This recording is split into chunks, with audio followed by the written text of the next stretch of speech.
Was soll man machen?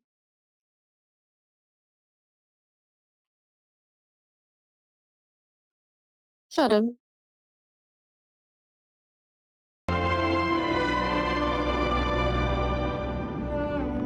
Dankeschön.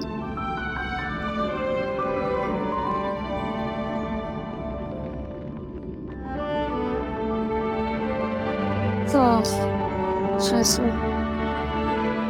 So ein Bock auf das Spiel. Ja.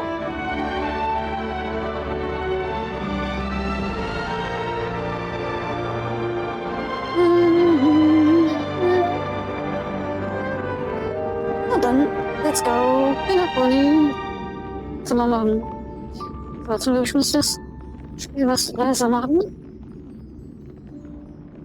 Das war ziemlich laut. Ich hoffe, das ist okay. Scheiße, scheiße, scheiße. Schade, schade, Schokolade. Oh ja, ich gönn mir was Süßes.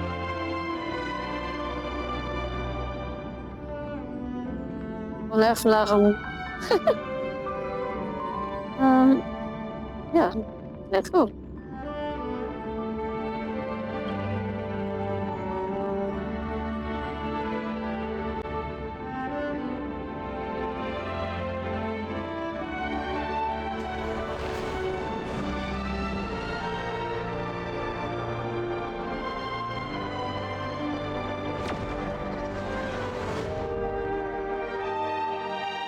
Naja, Penacony ist ja auch schön.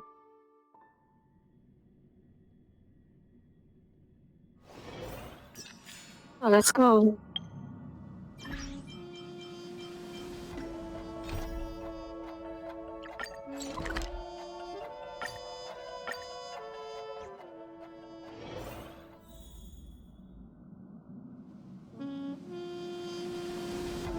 Nee, falsche Mission. Let's go. Die Story ist ja auch nass. So many people Gutes talking about Sparkle. it. This commotion at the theme park definitely made waves.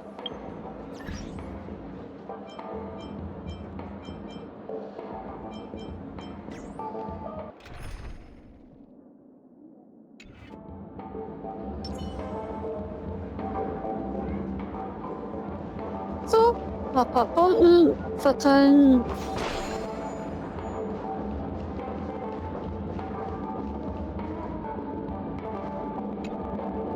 The family promised they would protect the guests within the dreamscape, but I witnessed a group of organic life forms making their way to the theme park. And soon after, a rip tore through the sky, and black rain started leaking out of the void. The family needs to provide a reasonable explanation, or I'll take my loved ones and return to reality. I thought the dreamscape was supposed to be a paradise. If it's not, then there's no point staying here. Dankeschön, Zombies.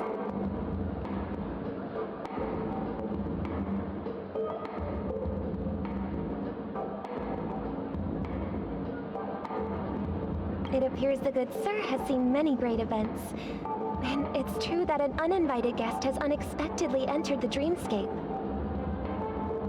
However, their target is not the ordinary guests, but the ambassadors of the IPC. The family will certainly ensure that the safety of the guests is of the highest importance. Miss Robin, I know the Bloodhound family has already sealed off the theme park and has control over the situation, but it won't resolve the problem.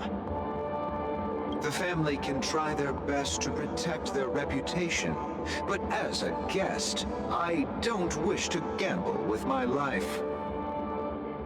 But as you can see, sir, no innocent bystanders were affected in this incident. Perhaps the dreamscape is not as perfect as promised, but there's no place safer than dreams under the family's rule. I believe you know this better than I do. If this incident happened in real life, how many people would be able to walk away from it?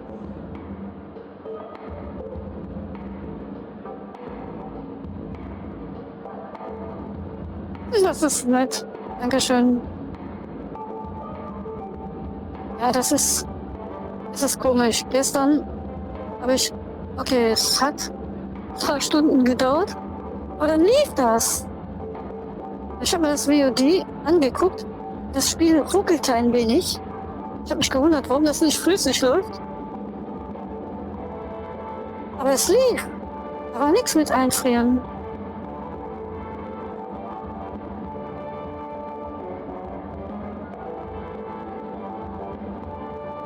Wenn ich das Spiel im Windows-Mode hätte, das habe ich schon probiert, das ging auch nicht.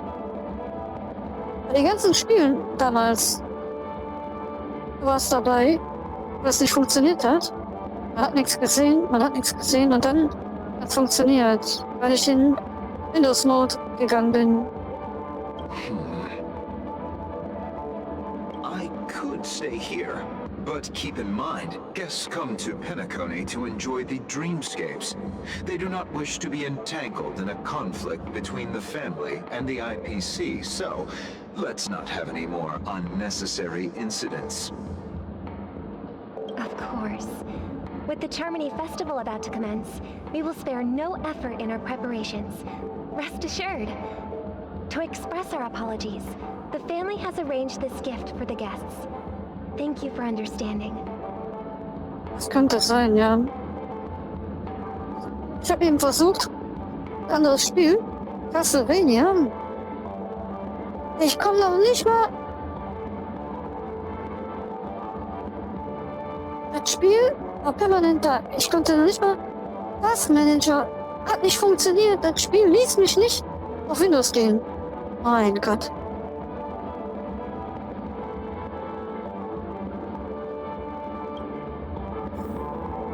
Das ist auch so eine Sache, ne? Also manche Spiele, die lassen dich nicht mehr auf Windows gehen. Dass du mal irgendwie wegklicken kannst oder so. Nein, das bleibt permanent. Das ist auch so eine Sache. Das hat jetzt nichts mit OBS zu tun, ne? Liegt ganz am Spiel. May I ask what happened here? Nothing to be worried about. There's been a small rehearsal mishap at Clock Studios theme park. Please stay calm. Hey, are you a fool? You don't even recognize Miss Robin? Who do you think you're talking to? I'm sorry. I've just been transferred to the Bloodhound family, and I'm still not too used to working on the streets. I didn't realize it was you. I'm so sorry. Hey, don't sweat it. You guys have a tough job. I know how it is. How's the situation looking? Ja, das ist, wie gesagt, von 2003. Oh, we've sealed off the theme park. Most guests are used to bizarre phenomena in the dreamscape, and so far, no threats have been detected. We can expect order to be restored soon. Rest assured, Miss Robin will intensify our patrols to ensure that no incidents occur. I trust you guys. But regarding what happened in the theme park, what do you hounds think about it? It's okay. Feel free to speak your mind. Well, Actually, I was there shortly after it happened. Is it true that the IPC's ambassadors came with ill intent? And that Galaxy Ranger who easily cut through the sky? Miss Robin, to tell you the truth, everyone's been talking about it. The myriad factions on Penacony have already been causing unease for everyone. Thank you all for your loyalty towards the family. The planet of festivities has indeed run into some trouble. The representative from the IPC, he's trying to regain ownership of Penacony and is prepared for a hostile takeover. Of course, negotiations is as you see it now. No wonder. So this is the main reason why the IPC staff are banned from entering the dreamscape. Did they apprehend the troublemaker in the end? Don't worry. Mr. Sunday is currently tracking his whereabouts, and I'll have something to show for it soon. However, given the situation, the IPC surely won't let this go easily. Therefore, we are relying on you hounds to maintain the order and stability of the dreamscape. Please be assured, Miss Robin, we take our orders seriously. We won't let those IPC cronies get away with this. Thank you for your hard work. If there are any other members who still feel uneasy, please tell them on my behalf that protecting the dreamscape requires everyone's help. This is a small gift prepared by the Iris family for the guests. There's one for you too. Please, open it at the Charmony Festival for an unexpected surprise. Stimmen. I can't believe I received a gift from Miss Robin. It feels like I'm dreaming. Wait, I am in a dream. If trouble comes knocking on our door, we're not afraid to go to war. Rest assured, the dreamscape's peace will be protected by the Bloodhound family.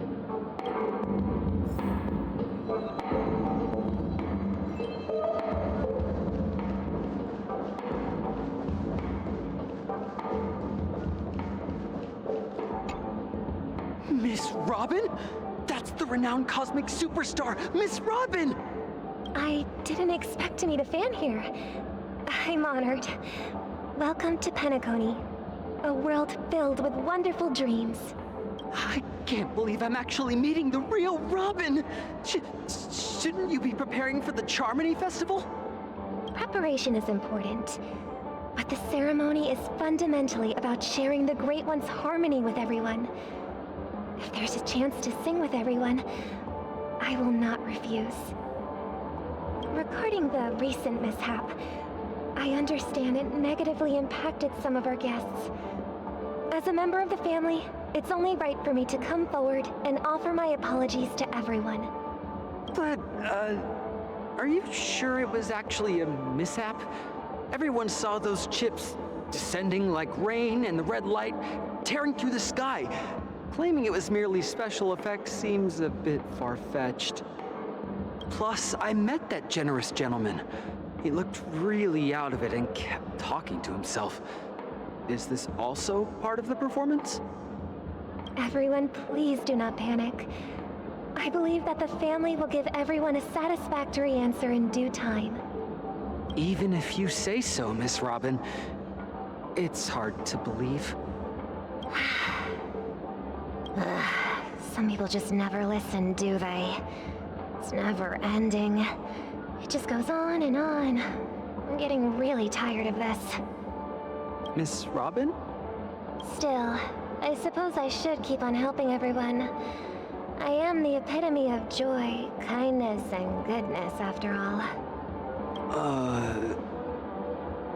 Huh? What was I just doing? And, who might you be, miss? Here, take this, little guest. This gift has been specially prepared for you by the family. Make sure to take good care of it until the opening of the Charmony Festival. Then, when the show reaches its climax, press the button together with the others around you. You never know. Something very exciting might happen. Mhm.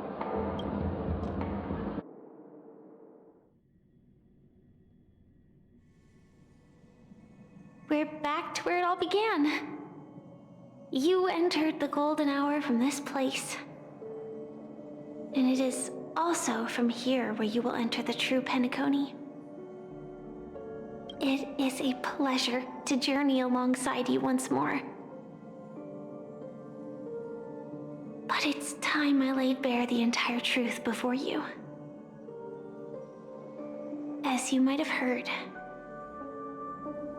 I also go by another name.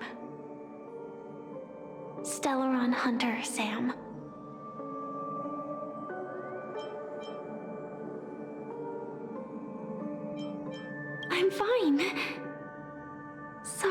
hope I haven't scared you.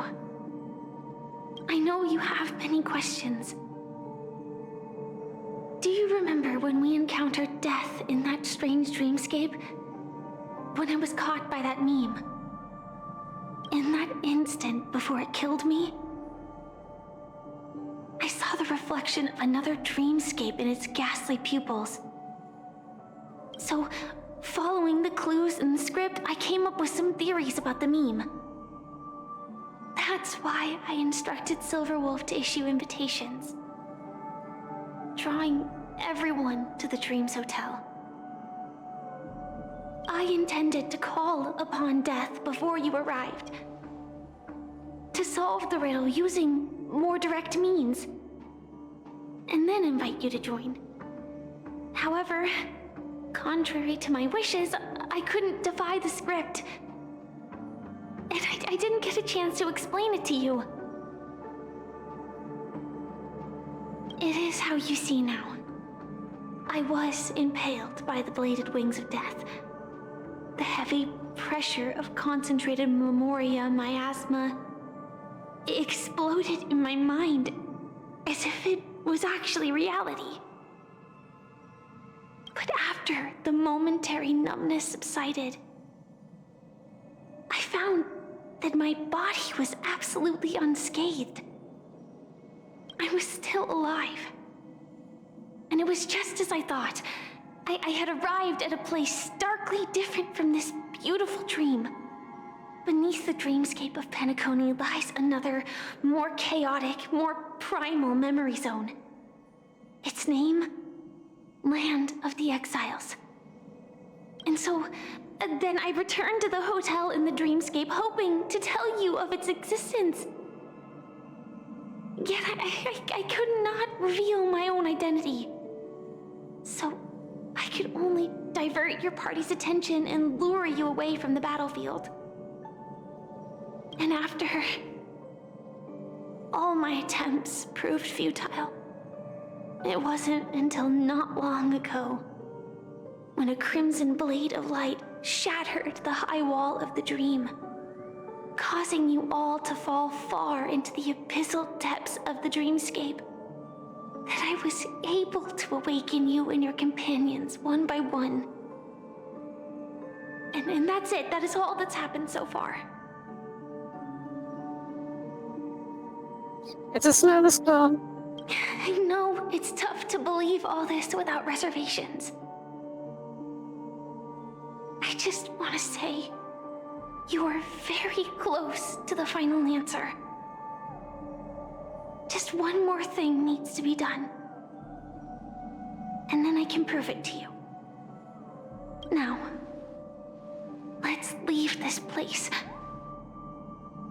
Please close your eyes.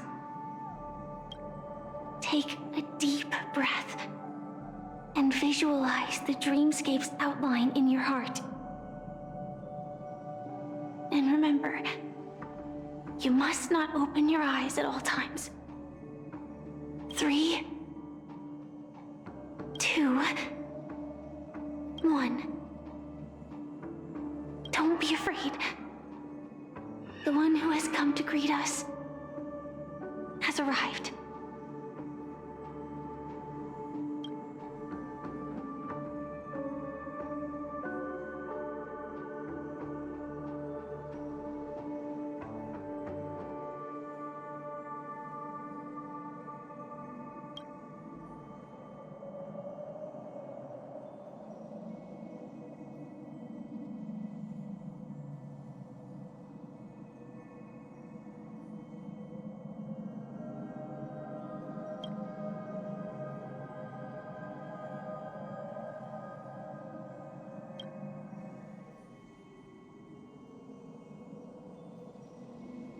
I never knew you could do this.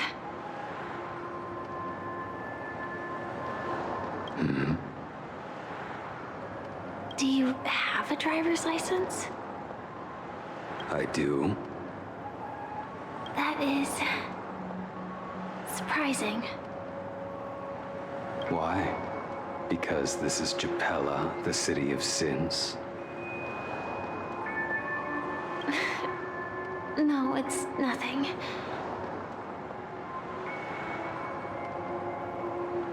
I'm just thinking that you haven't slept in 20 system hours.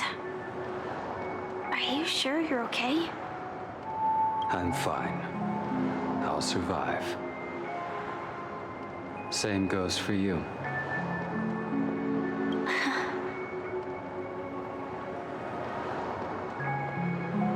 I'm not so sure about that.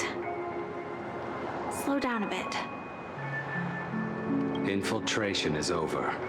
Feel free to activate Sam anytime you like. There's still some time before the next part of the script unfolds.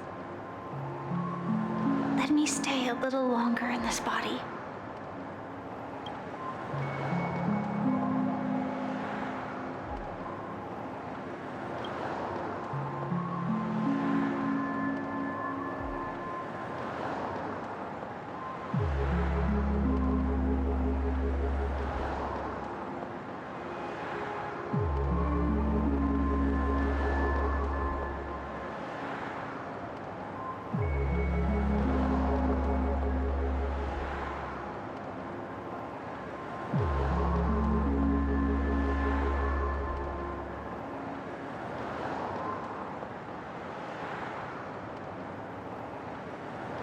Such a long tunnel. Didn't feel this long when I set off. In half a system hour, it will lead us to Kafka. And then comes the downfall of the Japella Brotherhood. Is that also part of the script? It's in your script too. Sorry. I didn't notice. Their destiny won't change just because of your selective ignorance. I told you before, it's a bad habit. What about you then? Is this the moment you finally find the death you've been looking for? As always, it's a blank slate. It's not on this planet. Why the sudden inquiry? Because I'm currently in a car with a sleep-deprived driver. I just want to get there in one piece.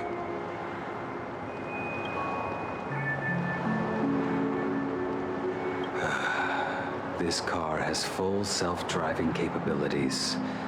I'll just put my hand on the steering wheel. Will that do? Hey, don't take everything so seriously. Elio would always say there's only one type of destiny.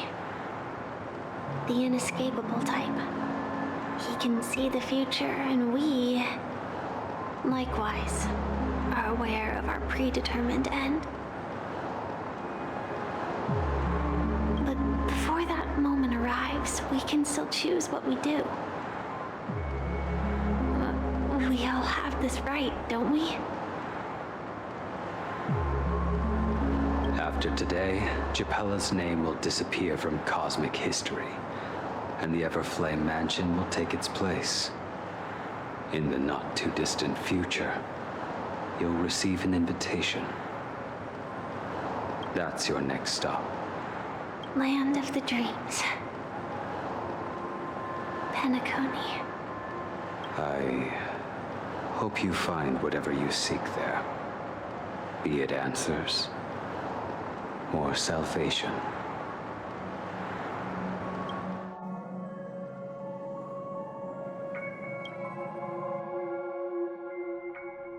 Yeah. Glad to see you're safe and sound. Was ist diese Ort? Close your eyes. This is the answer. Isn't it incredible?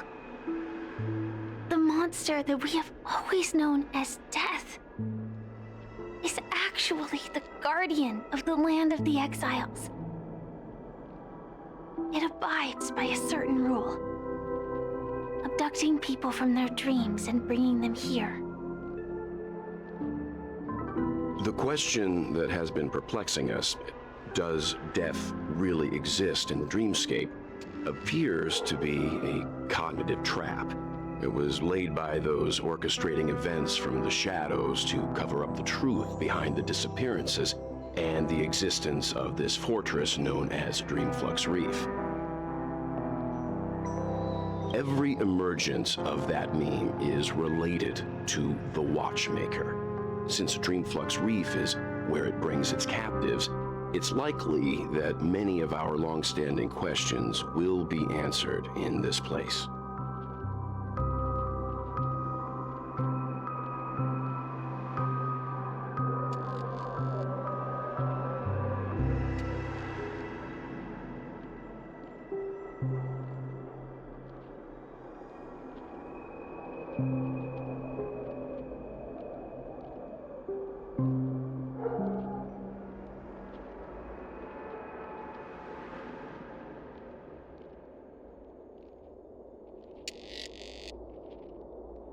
The atmosphere here is starkly different from the beautiful dream.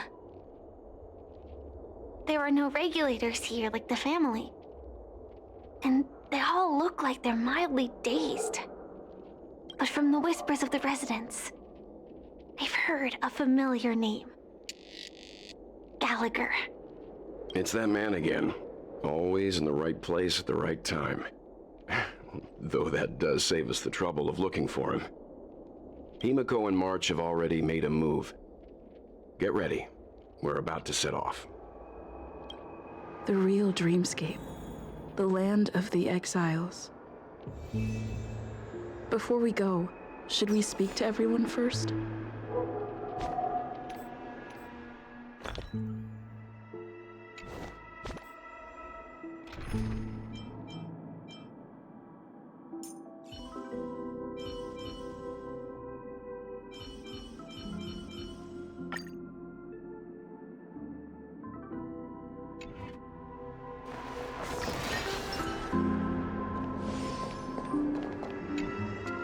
I am really sorry for waiting until now to tell you everything.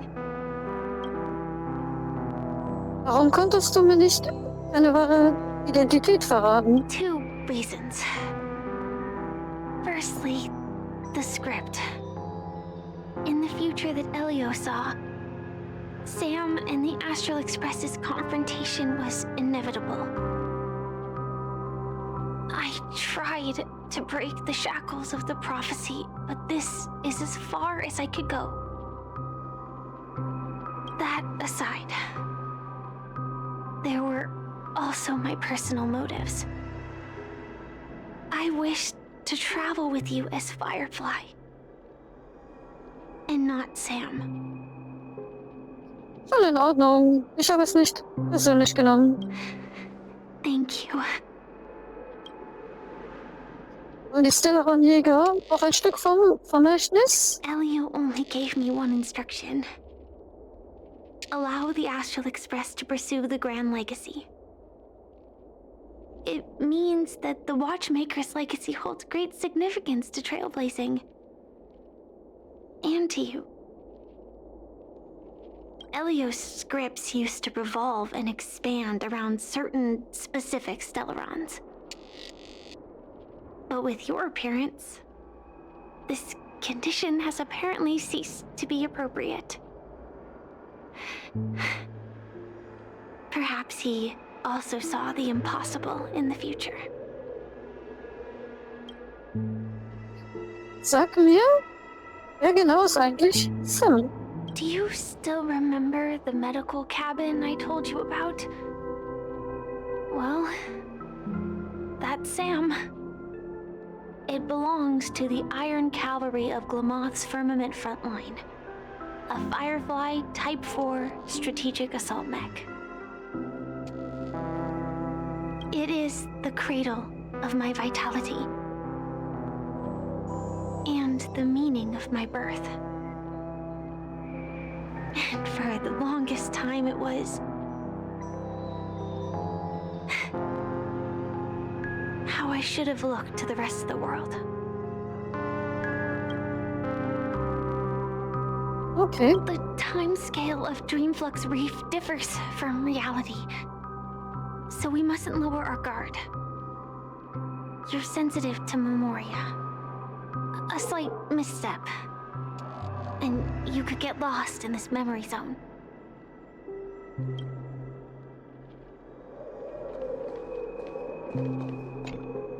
Something on your mind? Let's talk about it. Let's have a fun ignorance, clearly. No wonder Miss Acheron is so averse to drawing her blade. It's hard to imagine such terrifying power could reside in an ordinary sheath. If it weren't for the fact that Aventurine's power originated from the preservation, the entire dreamscape would have been affected. Don't feel burdened by this. Even without that Stellaron inside you, Aventurine would still have found other methods to accomplish his goal. Let's just believe in Miss Acheron. And given her prowess, I don't think we've got anything to worry about. That's the fun Gilligan. During your investigation, he shared a vital piece of information. Mikhail, the former watchmaker who collaborated with the family to construct the Penacony we're familiar with today, had a falling out with the family for specific reasons. But this is precisely where the problem lies. You were clearly investigating a murder, so then why, as a security officer, is he changing the subject to talk about his past with the watchmaker? And now, with Firefly mentioning his name again, it's hard not to be suspicious. Was Glühwürmchen und die Besatzung angeht. Before we found you, she'd already revealed her Stellaron Hunter identity and shared a lot of information. Who would have thought that the Molten Knight's true identity was actually a young girl? For her, this is a secret that she cannot allow others to know. That being the case, I think we can believe she's willing to cooperate. But she didn't reveal all her secrets. I just can't shake the feeling that her situation is different from that of the typical dreamer. And I hope that doesn't lead to any dangerous predicaments. I hope you've regained a little composure. We'll move out when you're ready. Let's go.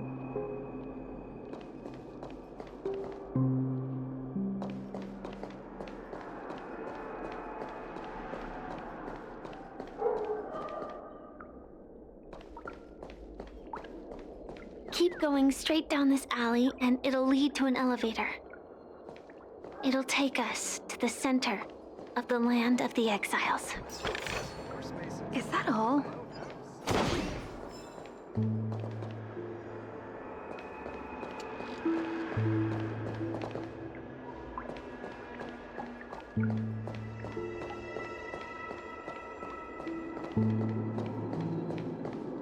What a huge clock key. Looks like the watchmaker also left his mark on Dreamflux Reef.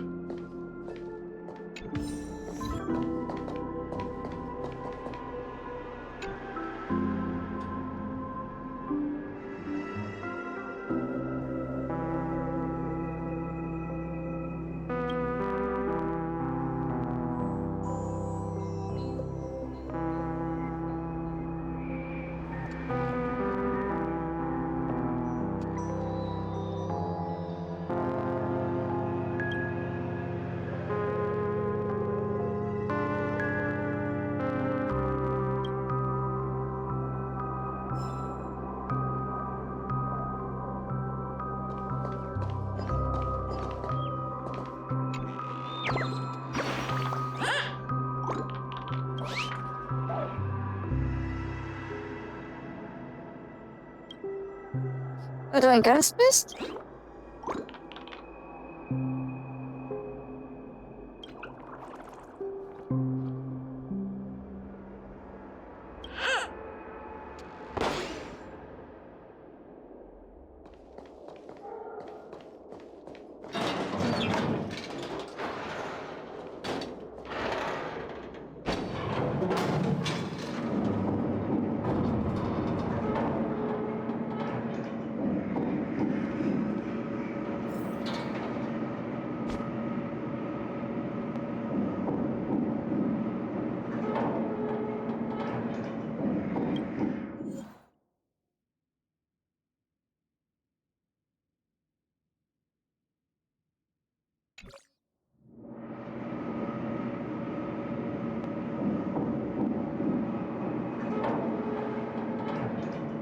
Unbelievable. To think there's a settlement of this size within the dreamscape, and all beyond the family's reach.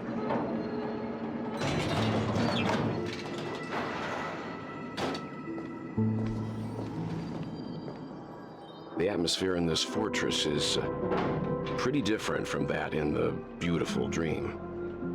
When I first saw it, I was in awe too. The sky here, it's like a reflection of the 12 dreamscapes. What's even more bizarre is that this place is also separated into trade and residential areas. The layout may be simple, but the facilities are very comprehensive.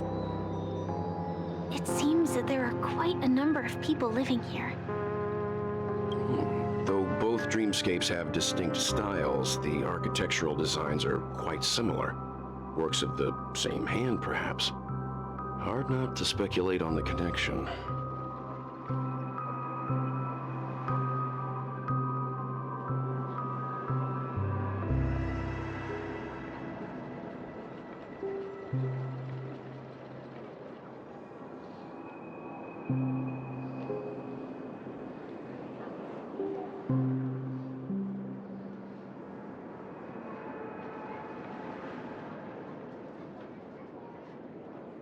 But there's no point in overthinking things.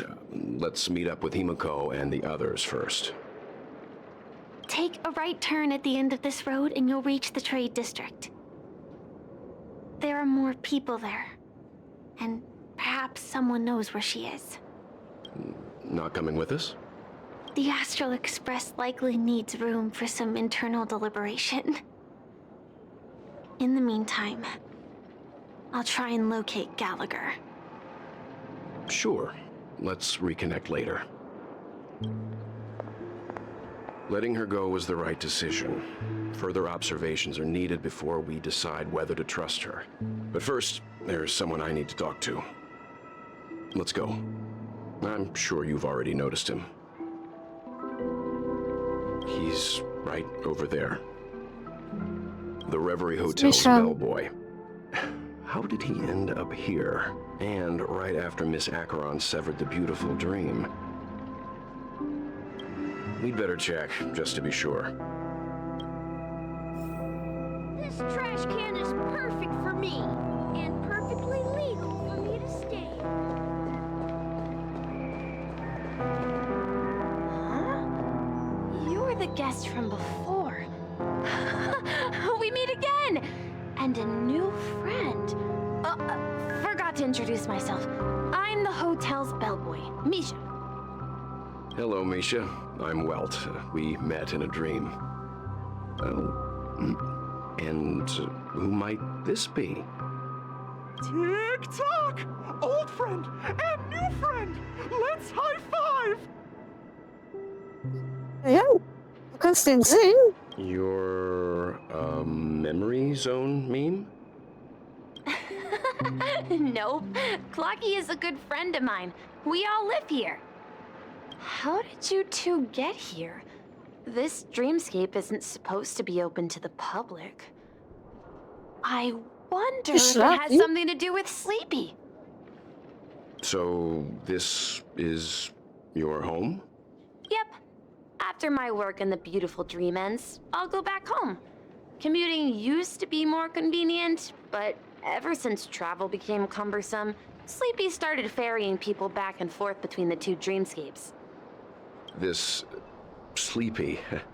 Can you describe what it looks like? Sleepy is a memory zone meme. Looks fierce and has many eyes. But it's actually really well behaved. Gallagher's been taking care of it. Schon wieder. Gallagher. Based on the description, that meme is indisputably death. A nightmare for the family, but for the people who live here, well, that couldn't be further from the truth. Death? Not in a dream, surely. Sleepy's just a little aggressive, and sometimes messes up by fetching the wrong guess. But it would never hurt anyone. I see. Has it brought back any guests recently, say, in the last day or two? We're currently investigating a missing person case that occurred within the beautiful dream. I see. Then you'll have to speak with Gallagher. But he's currently busy hosting a visitor from the Oak family and specifically asked not to be disturbed. Mr. Yang, the person you're looking for, is it Miss Robin? Just as I thought. Considering what happened with Miss Firefly, this doesn't come as a surprise. If you're looking for Miss Robin, I can lead the way. She told me that she'd be willing to meet with outside guests. If it's not too much trouble. Also, we're looking for our missing companions. A woman with red hair accompanied by a girl with pink hair. Have you seen them? Oh, I haven't. But please, rest assured. Dreamflux Reef is a small place, and it's not as bustling as the beautiful Dream, but its safety is unmatched.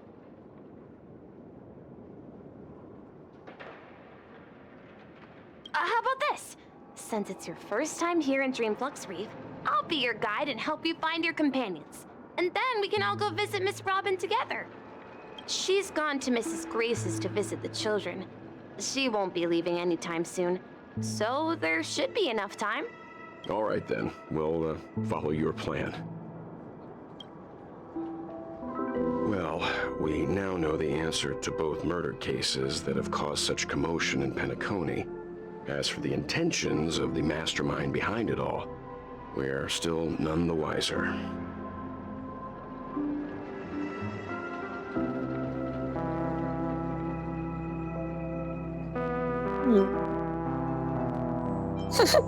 Dieser Name. Schlafi.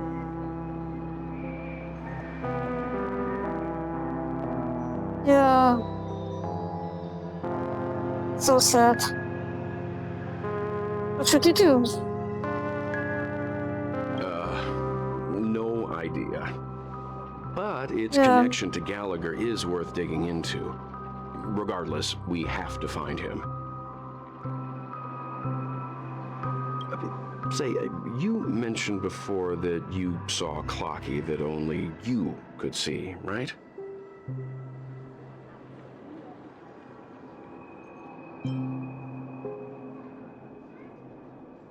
Zu diesem Zeitpunkt war mit Mischa zusammen. I can't shake off this strange feeling. Am I really still so young at heart? Uma Muzuma. What's that?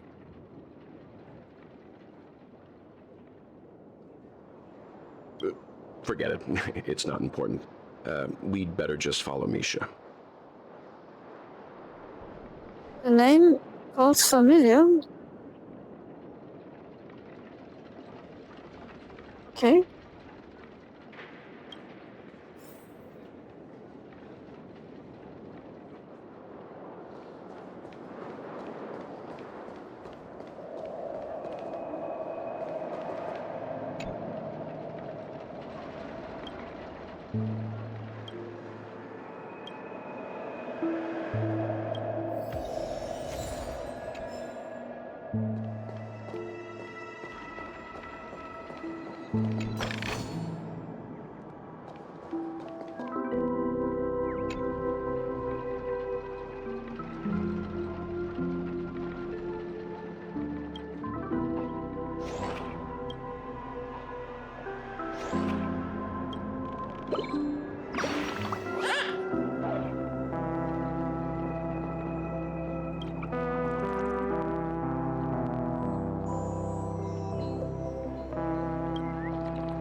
That's amazing.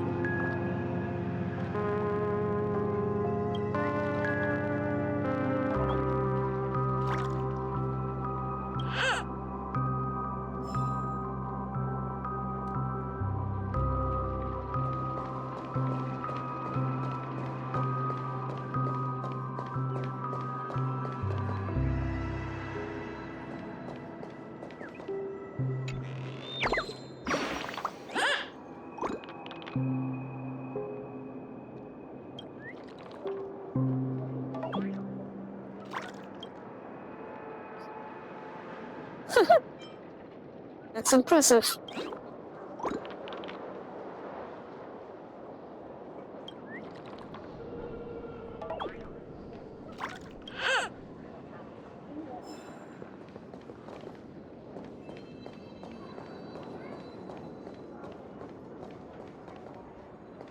This trash can is perfect for me, and perfectly legal for me to stay.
Let's see how you handle a stroke of genius. Is that all? It is.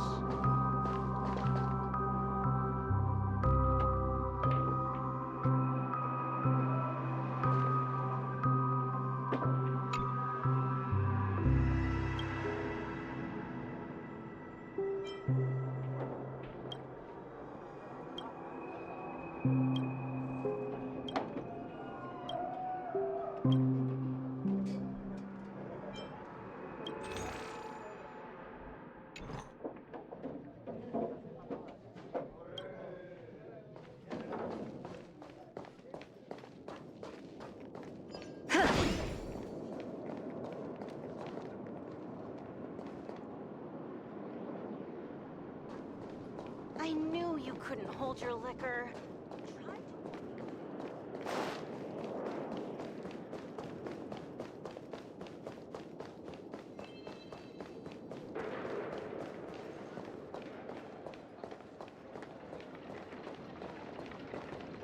Everyone, look!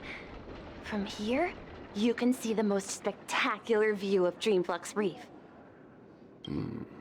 A black hole? No. An accretion disk formed from consolidated memoria? Was Dreamflux Reef built on such unstable memoria? Oh, so Mr. Yang is also versed in memoria dynamics. I was just trying to figure out how to explain this huge hole to everyone. I bet you guys have a lot in common with Miss Kami.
Look! There she is!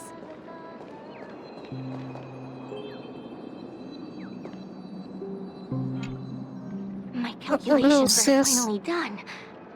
In another 10 system hours, the above dream will swallow the dream below. My hypothesis was correct. This place will cease to exist as the dream devours everything.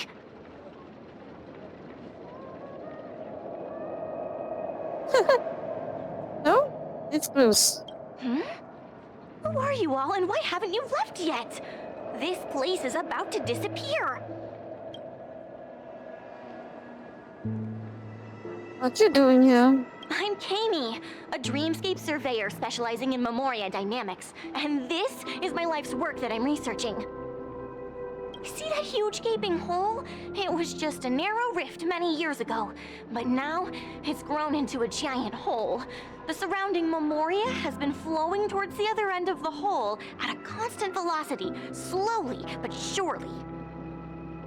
But the scary part is, according to my calculations, the flow rate of Memoria has recently changed, and it's faster than ever before. It's almost as if something is sucking it in from the other side. By constantly improving upon Madame Rosalina's Memoria measurement method, I've finally obtained accurate results. After 10 system hours, the Dreamflux Reef will cease to exist. It will disintegrate like a melting glacier, and then fuse with the sweet dream fragments on that side of the void. Please don't worry. This sort of thing has happened many times before. Miss Kami isn't a bad person. She's just a bit lost in her own world. She'll probably realize she's wrong soon enough.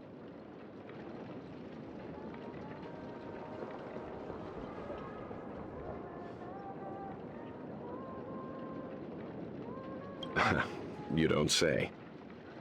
There was something else that piqued my interest. Who is Madame Rosalina? Oh, do you know her too? Or are you also a fan of Memoria dynamics? We're very interested in Madame Rosalina's achievements. Could you tell us a little more about them?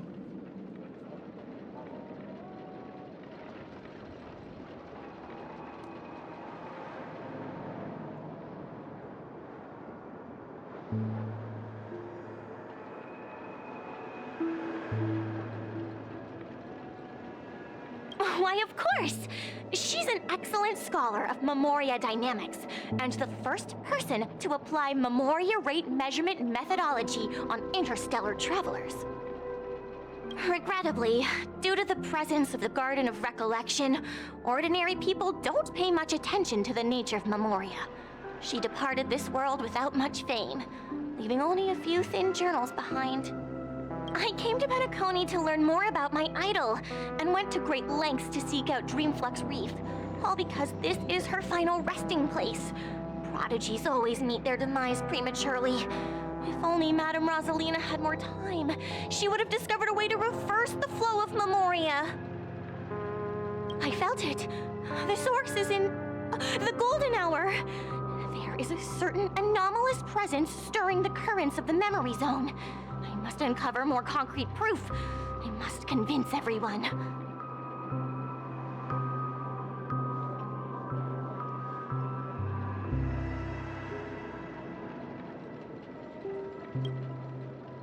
Does the name Madame Rosalina sound familiar to you? Was a trailblazer.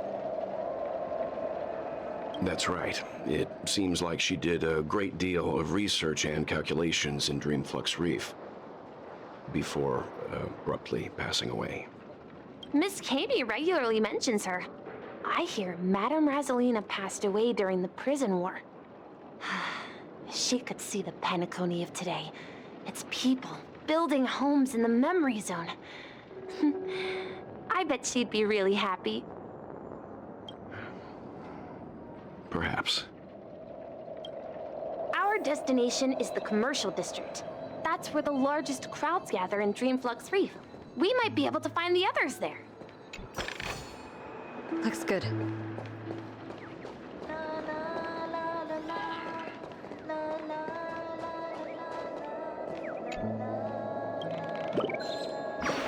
Ja, dat deep.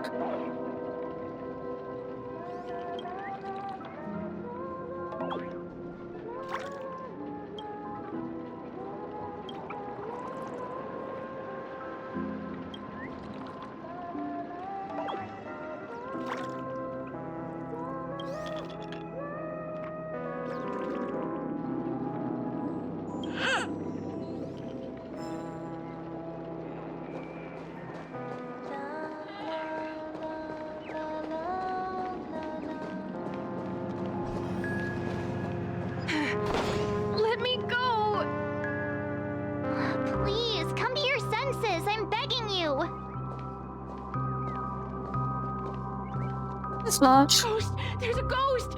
Don't come near me! Oh my. I'm human and so are you. Can you get a grip? Thanks for lurking, Kibi. Have fun. You too. Have fun on the game.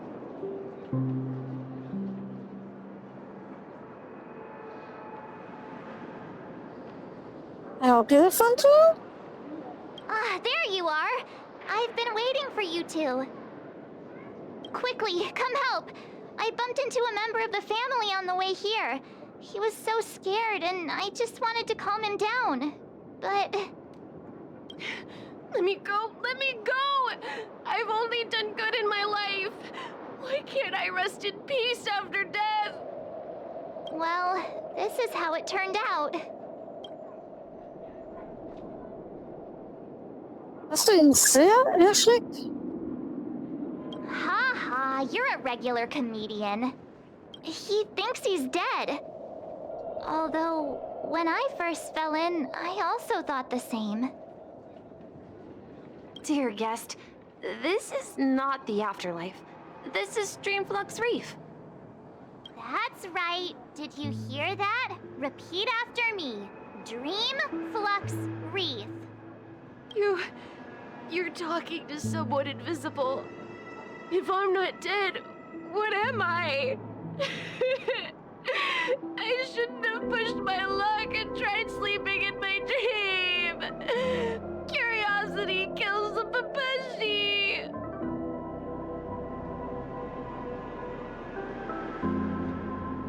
Invisible? What do you mean? Stop asking! You'll alert the monsters! All the dead are right here. All of them! You're not talking about the memory zone meme, are you? Don't say that name! It's all your fault. They're coming! Okay.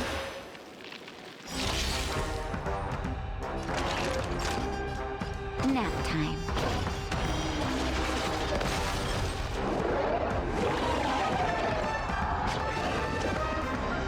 Lance at the ready. Lance ablaze. Flaming lance. Forward!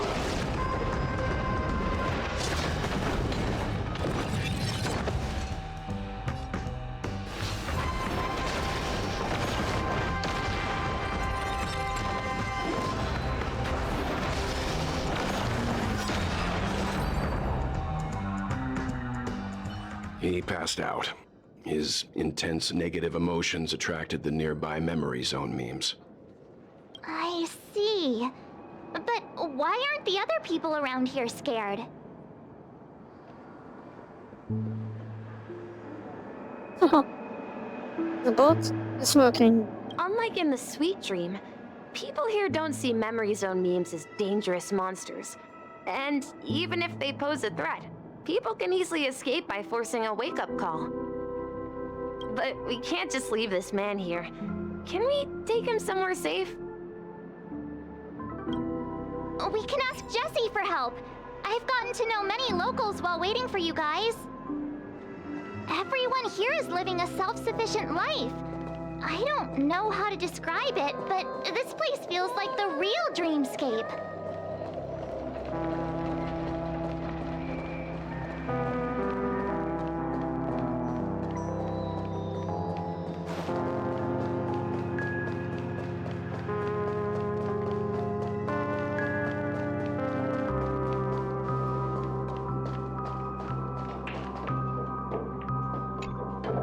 Evening, Jessie. Is it evening? Welcome, Miss March. Who might these be? These two are my friends. As for the man lying on the ground, he's a scaredy cat who fainted from fright. I see. Another poor guy who accidentally ended up here. I'll take care of him. There have been a lot of new faces lately. Things must be tough in the beautiful dream. The few remaining havens of freedom in Asdana will soon face trouble. Do such things often happen here? Not really, but they're becoming more frequent now. Guess it's one of the signs of the Sweet Dreams collapse. This man has had quite the shock. Could you help me find a Halovian lady march? Her songs can heal mental wounds. A Halovian lady? That must be Robin. She's also here in Dreamflux Reef. Huh? Robin? But I thought she... Oh, right. If Firefly is here safe and sound, then it means Robin must be okay too. Misha is about to take us to her to find out what happened. But before that, let's meet up with Himiko. You were with her earlier, right? We met some stowaways in the residential area. Most of them came from neighboring star systems. I heard that places like Dreamflux Reef are scattered throughout the memory zone of Asdana, like islands in the ocean. They existed before the family arrived.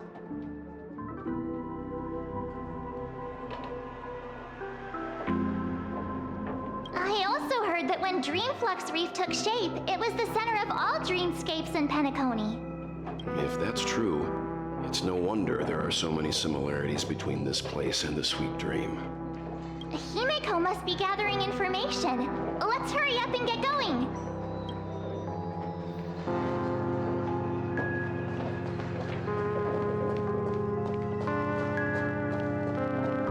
I knew you couldn't hold your liquor.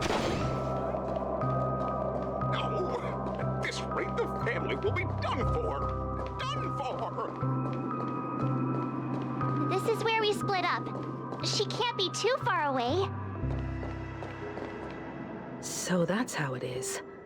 I never imagined we'd gather the remaining details here. To borrow Gallagher's catchphrase, what an unpredictable twist of fate. Himiko, here they are. Ah, perfect timing.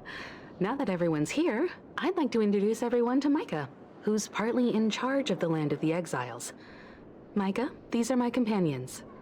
It's a pleasure to meet the Nameless. You know us? I've been keeping an eye on you since the day you arrived in Penacony. We would have met under more appropriate circumstances if Dreamflux Reef hadn't been isolated from the 12 dreamscapes. Please, allow me to formally introduce myself. I'm Micah, the Gravekeeper of Dreamflux Reef. Gravekeeper? Life in Dreamflux Reef is pretty liberating.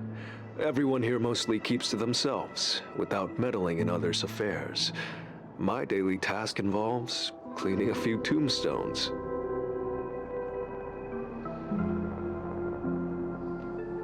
You're too modest, Micah.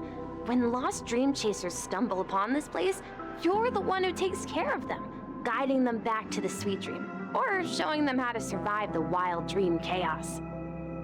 So, guardian of sorts. Were you talking to me, Mr. Yang? On that note, Mr. Mika, which tombstones are you referring to? We didn't come across any graveyard when we arrived. They're actually just symbolic stones. But since you're curious, Mr. Yang, I'll take you there.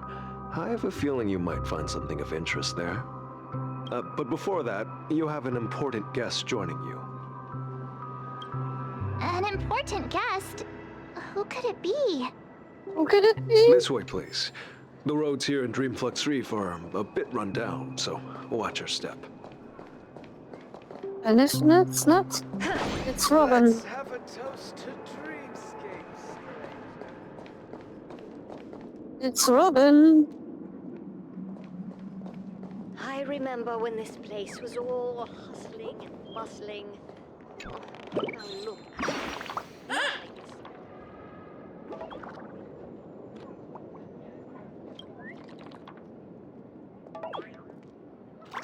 Sind deine Flügel nass geworden?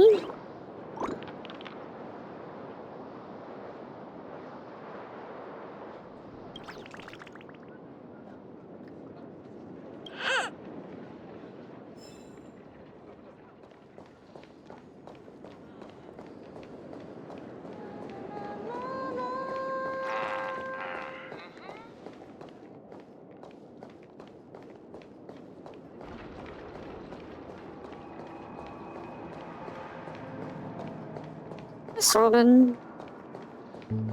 But Sparkle. There she is. It really is her! Miss Robin! Everyone sang so wonderfully. It's not often that I tried this music style, but I've gained some valuable insights from it. Oh, I can't thank you enough, Robin. Well, these kids have made incredible progress in only a few days. It was nothing, Grace. I merely taught them how to sing. It was you who brought hope into their lives. Life must be quite difficult for them in reality, I imagine. That's right. Whenever it's time to say goodbye to these kids, they're reluctant to leave. But I've explored every corner of Dreamflux Reef, talked to everyone I met, and they all told me the same thing. This shattered dream is not worth clinging to. It seems you truly are a child of the Harmony. Emma and Andy are orphans I took under my wing. Carol there, with her blind eyes, used to work at a nutrition center in the outer ring of Penacony. And as for Gary, he's been living with autism since he was a child. They're not old enough to enter the sweet dream managed by the family. If we compare people to birds, these kids are like fledglings with impaired wings. But in this dream, well, they can fly freely. Even if they stumble along the way, well, they're still relying on their own strength. And me, an old lady with no legs. Well, without this dream, I couldn't even walk toward them. I'm glad that you found a new life here in Penacony. It's just... Don't worry, Robin. Dreams have their significance, but they aren't everything. Both the children and I understand this. No matter how long we fly through this dream, we will one day return to reality. But you know what? Emma and Gary aren't plagued by their insecurities anymore. No, and Carol is learning how to cope with her blindness. And Andy is livelier than ever. Well, even I've become more optimistic. You see, in dreams, we learn how to live. Once we return to reality, we learn how to survive. And should our feathers be damaged, then we share our wings with one another.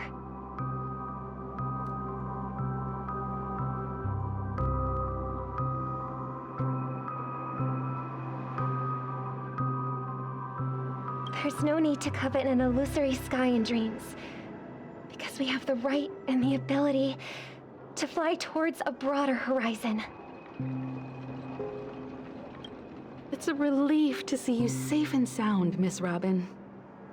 It's nice to see you all again, Astral Express crew. I heard my disappearance caused quite the commotion out there. I'm really sorry about that.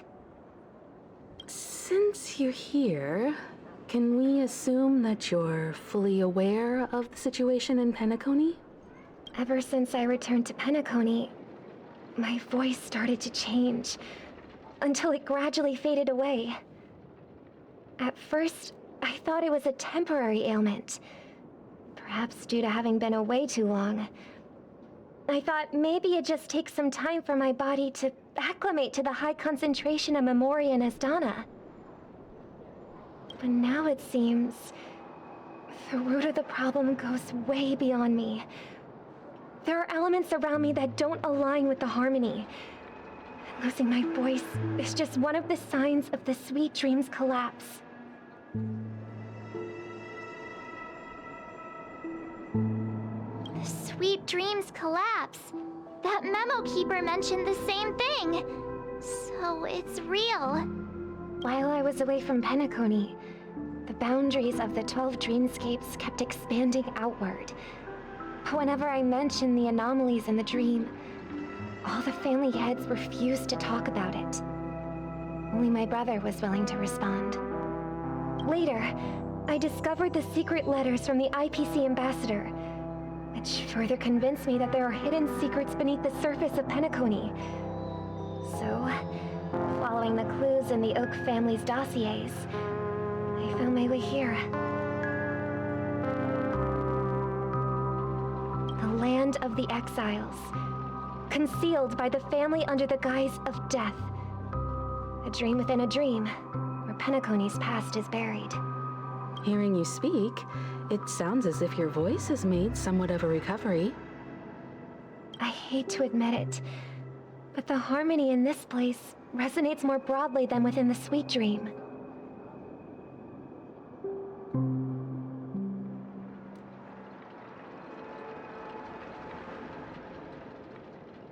It's regrettable, but the family has experienced betrayal.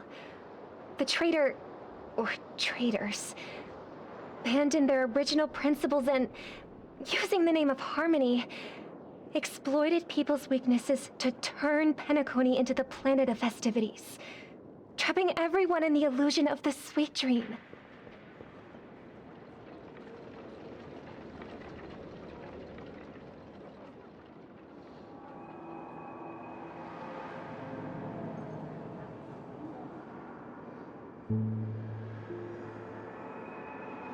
This is not the strong defending the weak, but rather the strong exploiting the weak.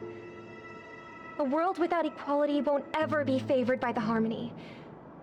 And naturally, those voices blessed by them have lost the ability to sing. Could there be another force influencing the family's shift in philosophy, Miss Robin?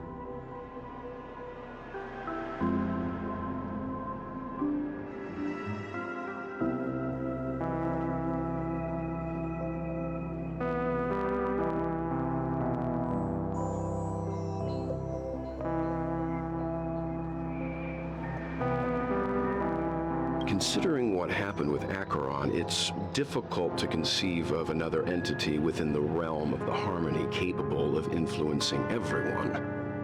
Unless a power surpassing that of an emanator is involved. I'd heard about what happened to the Xianzhou Alliance, but as far as I'm aware, the family hasn't faced any such external interventions. Who knows? Perhaps I've just been away too long and missed something. Regardless, I cannot accept my home is moving towards the very opposite of what the harmony represents, while still claiming to uphold it. I must uncover the reason why Mikhail cut ties with the family, and who exactly it was who betrayed us all. Do you remember our arrangement, Mr. Micah? Well, here's my answer. I've decided to forgo my role and never step foot on the Charmony Festival stage again.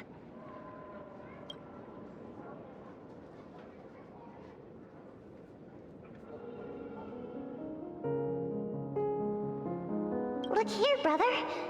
A little bird.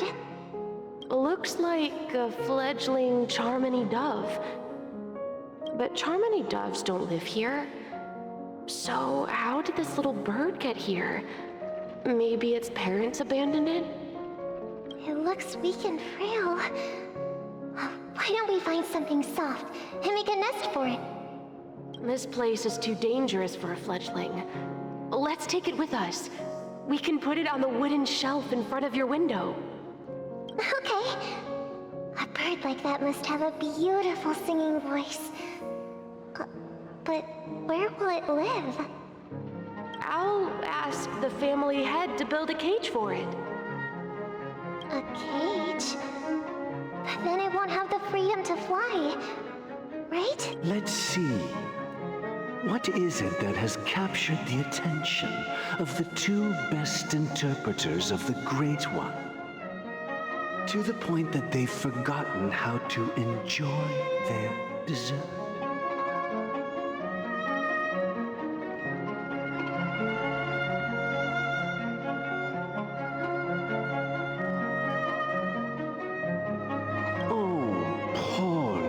Thing doesn't look like it's doing well. Do you want to rescue it? I do, but I don't want to lock it up in a cage. Why? Even if it's small and not fully feathered and can't sing, I didn't come into this world just to be locked up in a cage. Birds belong to the sky. That's quite the romantic idea. And what about you, a young scholar? Do you agree with your sister?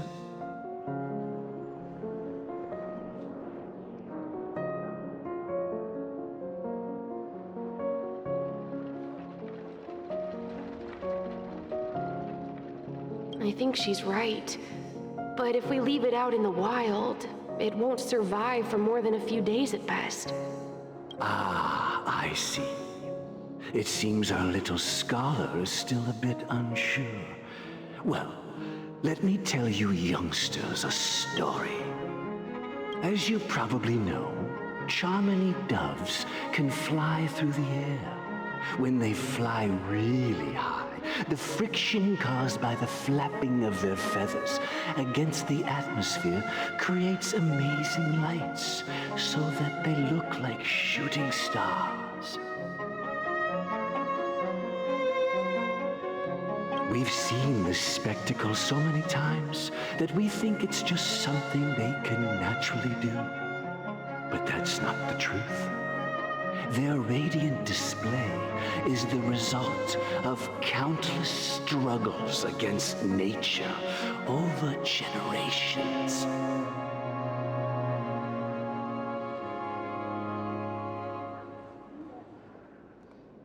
Their ancestors were too weak to survive on the ground, so to escape predators, they started seeking new opportunities in the air. After countless attempts by many generations, one of them finally figured out how to fly. It soared into the sky and never looked back at the ground again. So, you mean birds aren't born to fly, but they find a way to do it through their determination, right? Well, that's an idealistic way of putting it. So, what are your thoughts, Sunday? I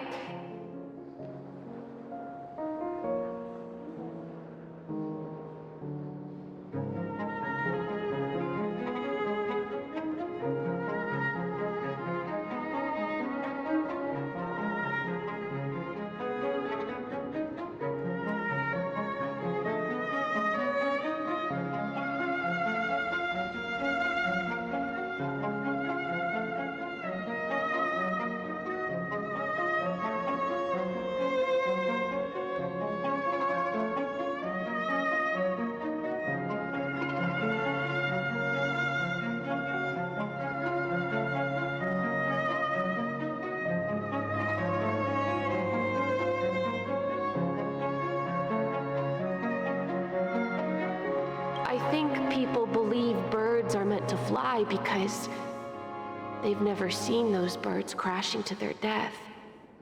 That's an interesting perspective. So, have you decided what to do with the bird now?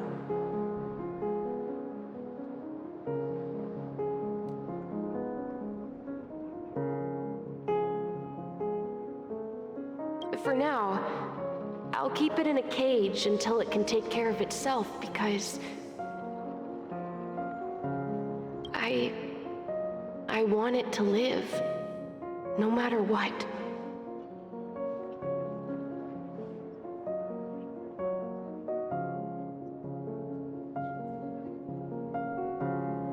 Well said, kids. It seems each of you has found your own answer. Your insights are truly remarkable. And I hope they come true in their own way.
We'll take good care of it.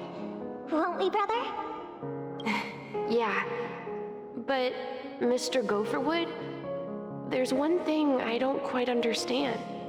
And what might that be?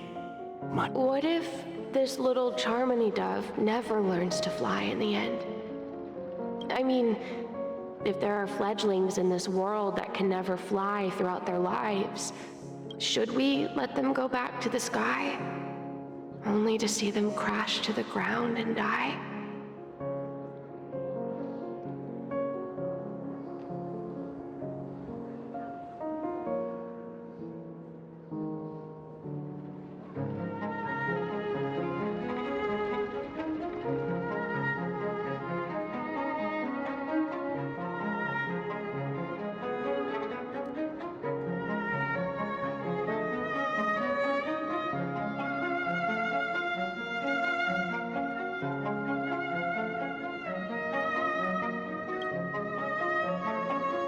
Talking in your sleep, Birdie?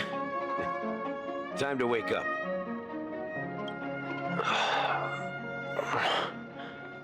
You look a little unsteady.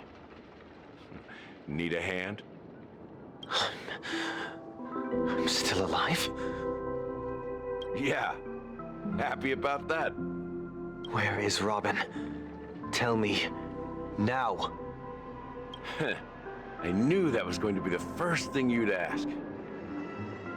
Don't worry, your sister is here, safe and sound.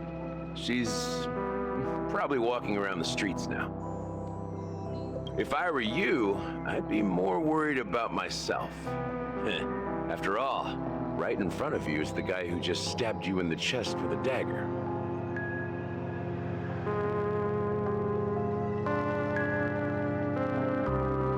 If you wanted to kill me, you wouldn't give me the chance to speak. Just tell me your demands, lackey of the Watchmaker. So, you figured out who I am, huh? No wonder you had the guts to go against the Dream Master and the Four Families. Looks like I made the right choice. Choice? You are aware of my plan and see through my fictionology. Time is running out, so let's drop the charades. I'm suggesting we cooperate. Cooperate? What makes you think I'd cooperate with you? The fact that the famous Robin has chosen my side. Plus, some clues about a traitor and a bright future for Penacony. Any of that catch your interest? I find it hard to believe a man who's full of deception. Fine. You don't have to trust me. What you should trust is the sense of justice inside of you. Show me Robin first. All right, as you wish. Here she is. Huh? What's your trick this time? Just kidding. I mean, this lady will lead us to Robin, right? And the crew, too. There are too many people who you owe an explanation. That'd be great. Please follow me, Honorable Oak Family Head. Now, all the actors are on the stage.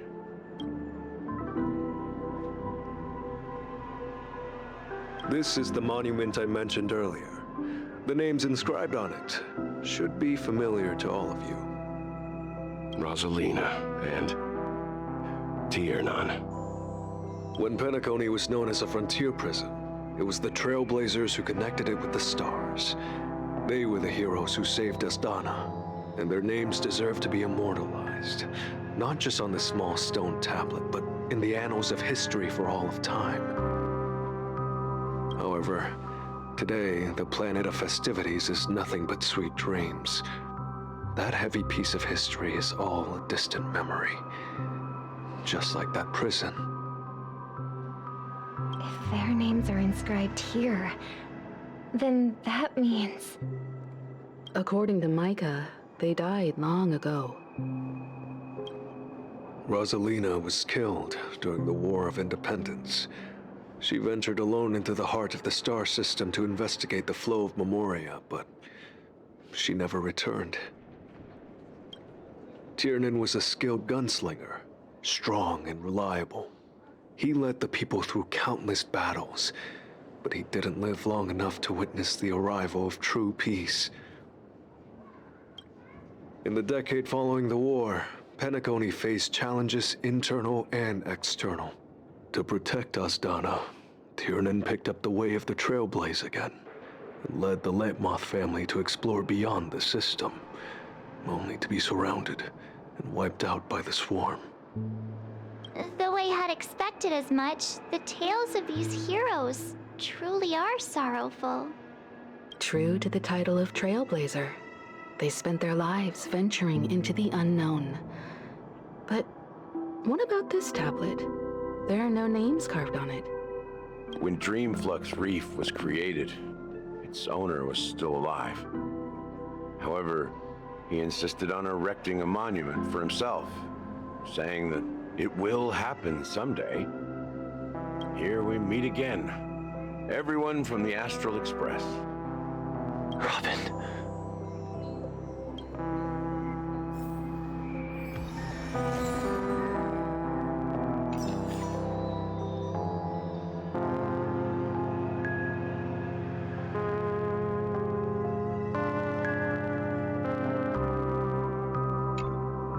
I promised to give the siblings some privacy, so let's talk about our business first. What do you say? That sounds sensible enough. Since you went through the trouble of gathering the family head, the crew, and the Stellaron hunters, I'm guessing you have something important to say, Mr. Gallagher? Oh? Is it that obvious? The look on your face is practically screaming, I'm the one behind all this. You're right, Mr. Yang. It is indeed time to come clean on everything. The siblings already know what they need to, and they've made their choice. But you, Nameless, arrived a bit late. So it's only fair that I answer your questions. Before we begin, let me reintroduce myself. I'm the founder of Dreamflux Reef, the deputy of the Watchmaker, and the one who sent out that invitation. As Gallagher, the history fictionologist, I humbly extend my greetings to you all. History fictionologist? So what, everything you told us was made up? Well, don't worry. Almost everything I shared was true. Well, except for the part about the family accepting me back. I double-checked with Micah, and everything he said about the family, the Watchmaker, and Mikhail is true. Thank you for your understanding. Now let's get down to business.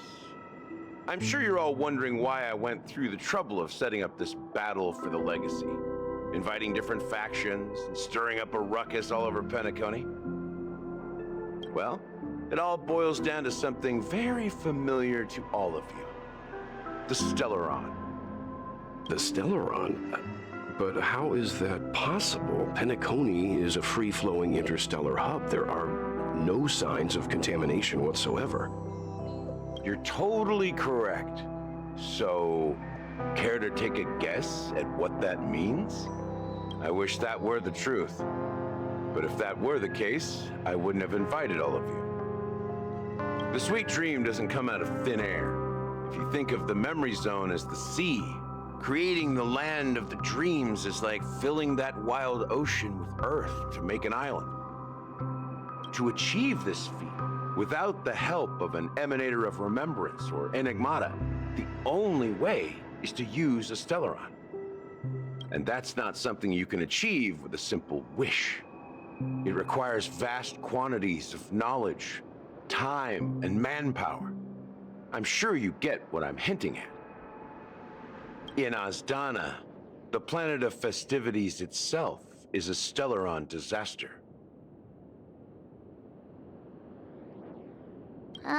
The planet of festivities itself is a Stellaron disaster? It all started a long time ago, back when the Watchmaker and his crew liberated the frontier prison. They faced countless challenges as they began building Penacony from the ground up. That's when the idea of using the Stellaron came into play.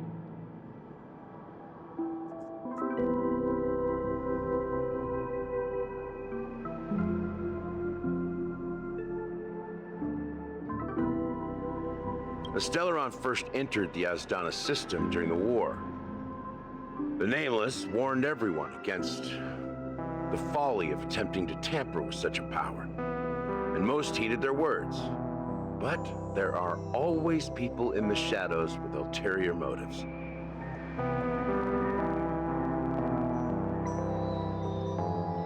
The turning point came after Tiernan's death.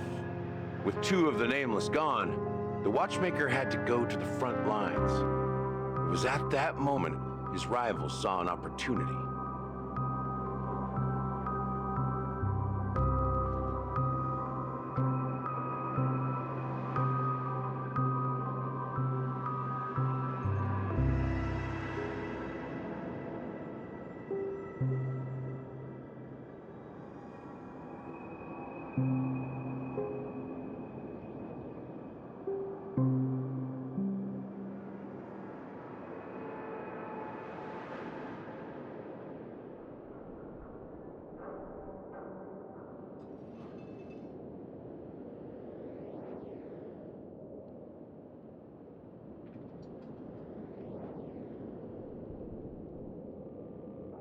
By the time a representative from the Montour Systems family arrived at the Watchmaker's call, the Stellaron had already been activated and was seeping into the primordial synesthesia dreamscape.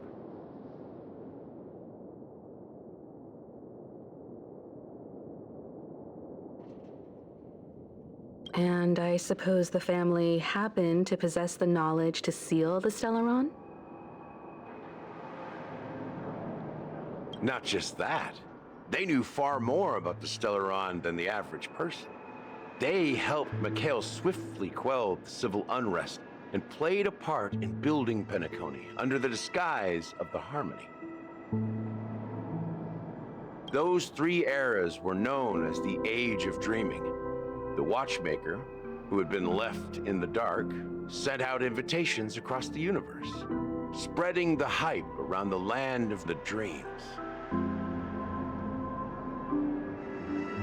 Then, how did they turn against each other? Remember the island in the ocean metaphor? The truth is, the Stellaron was never truly sealed. It existed in a different form within the dreamscape. Think about this. What would it cost to create and maintain such a lavish dreamland? It's people's lives. The opulent dream is built upon the decay of spirits, with a toxic elixir called pleasure flowing through the dreamscape. It tempts people to indulge in the dreamscape, and gradually their minds succumb, becoming nourishment for the sweet dream. Confusion, laziness, and cowardice, weaknesses that plague humanity, were magnified and nourished by the family. Penacony became a new kind of prison, even more impenetrable than the previous one. Sadly, we realized this far too late. By then, the family had a firm grip on Penacony, swiftly quelling any opposition that arose.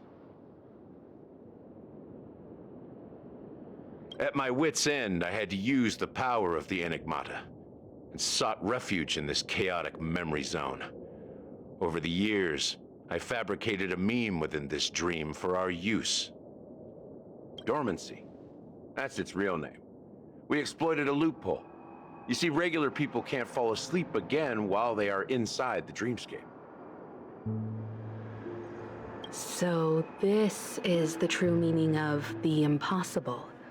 You sent out invitations in the Watchmaker's name to find forces capable of resolving the Stellaron disaster and draw them into Penacony to uncover the truth.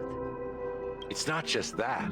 Above all, I wanted to see what happens when the major factions engage in a struggle for the legacy. Since this is the Watchmaker's first announcement in decades, the traitor within the family is bound to reveal themselves.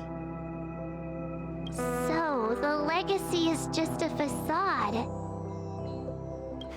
If you want to consider the Stellaron as the legacy, I'm totally fine with that. If that's the case, where is the Stellaron now? That's a question for Mr. Wings. The Stellaron is still under the family's control, and as the head of the Oak family, I'm sure he holds all the answers.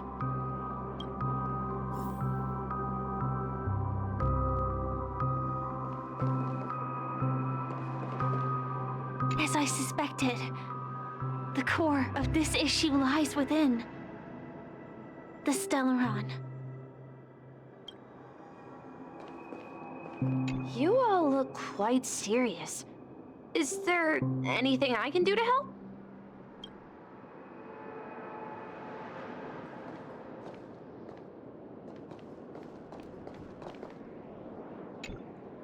Are you done talking? So, will you tell us where the Stellaron is? It is the Penacony Grand Theater itself. As I suspected, it's the embodiment of the family. The edifice that first materialized within the Sweet Dream. That's what turned Penacony into its current state. As for the person who employed its power, it is in fact Mr. Gopherwood, the current Dream Master. Well, that was easier than I thought. Did you conduct your own investigation already? Correct. When I was trying to track down the person who murdered my sister, apart from you, Gopherwood was my second suspect. Confronting me first turned out to be a smart move on your part. I didn't have other options. The Dream Master has been elusive, and even the heads of the families can hardly get an audience with him. Moreover, Mr. Gopherwood has been kind to my sister and me. And I didn't want it all to end like this. What do you mean by that? To be honest, my brother and I are also victims of the cancer of all worlds.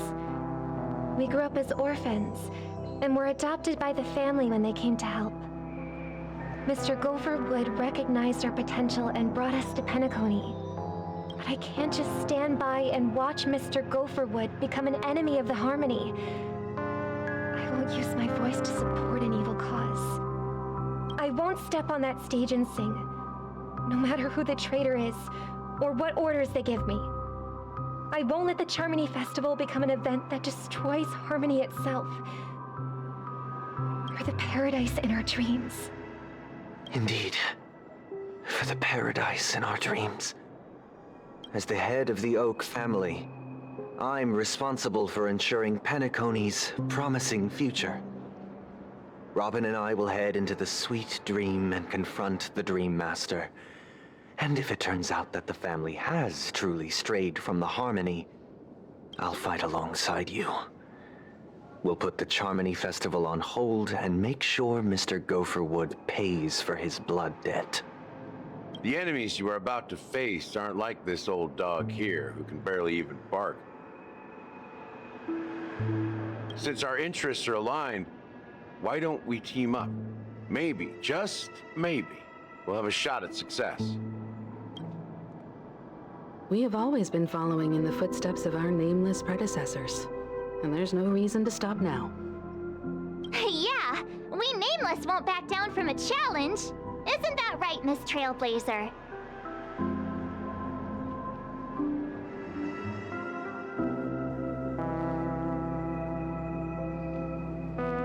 Yes, Miss March, 100%.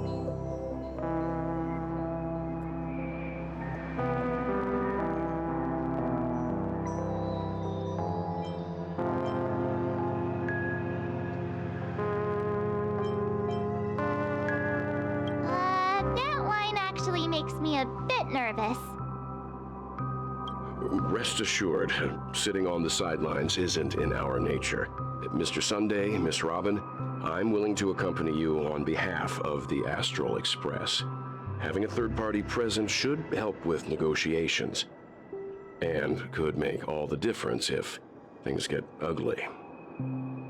Thank you, Mr. Yang. Thank you all very much. The Charmony Festival is about to start, and time is against us. We must hasten. Everyone, let's gather over here. We still need to make some preparations.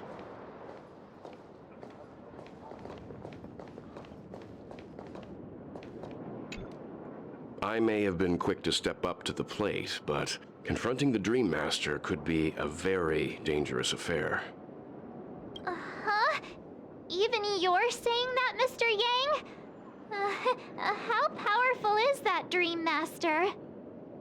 He's the leader of the families of Penacony, and he has the entire power of the Harmony behind him, not to mention the Stellaron in his possession. We must proceed with great caution. Maybe you can just stay behind this time, Mr. Yang? No, that won't do. Even if we count Robin as an ally, something felt off about Mr. Sunday just now. Although, I can't quite put my finger on it. I have to make sure he won't turn against us when things start to get dicey. You're still carrying the keepsake the IPC envoy gave you, right? May I borrow it for a moment? Huh. I knew it. As I suspected, this chip Aventurine gave to you is actually a miniature transmitter. If I'm right, he intends to use it to track your location or contact you when needed. As it so happens, this may actually be of some use in the current situation. Aventurine? Is he still alive? And what does he have to do with our mission to confront the Dream Master? Remember what I said earlier? Working with the IPC is a way to keep the family in check. If negotiations go south and the family show their true colors by going after the Stellaron, I'll use this transmitter to send a message to the IPC. It'll be just the opportunity the IPC ambassador was hoping for. The only question mark in all of this is Aventurine's current status. But the IPC is always listening, especially senior strategic investment department heads like him.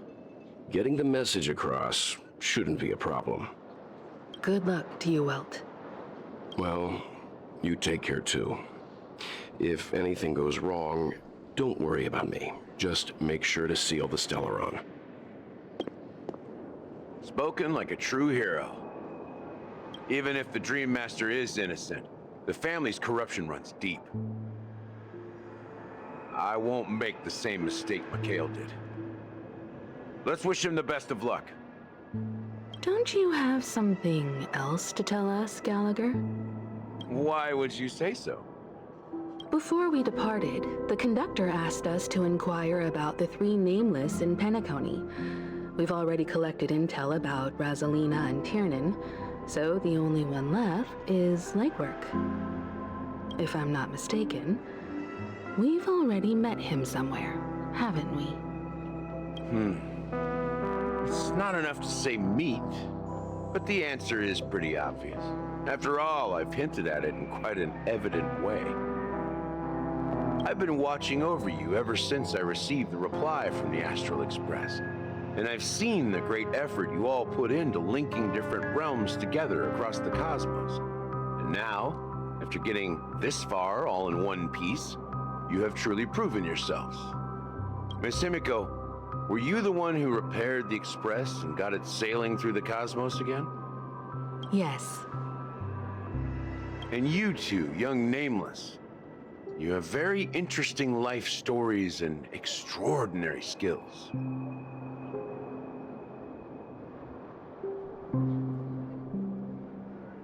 I don't know much about my life story, but I do have extraordinary skills. You're full of energy.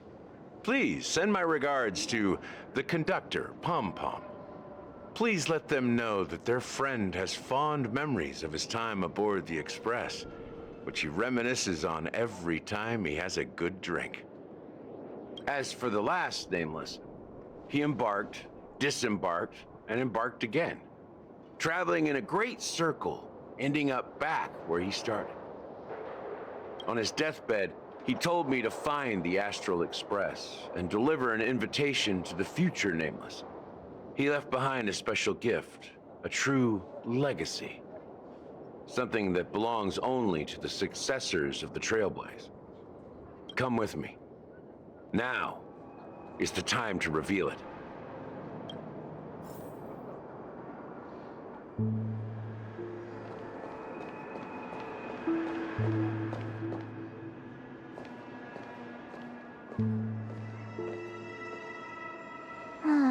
Back here again. Sometimes I feel like you're still alive, old friend. Like you've still got so much to say and do. I've kept my promise, brought the future Trailblazers you've waited so long for. I don't know why you were so obsessed with that train, but I remember your last words. Don't let us down, old man.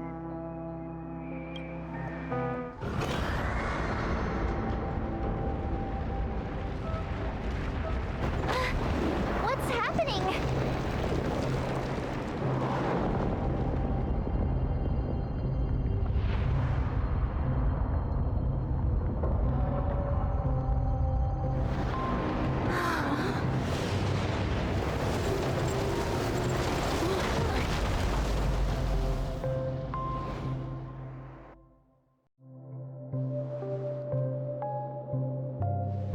Go ahead.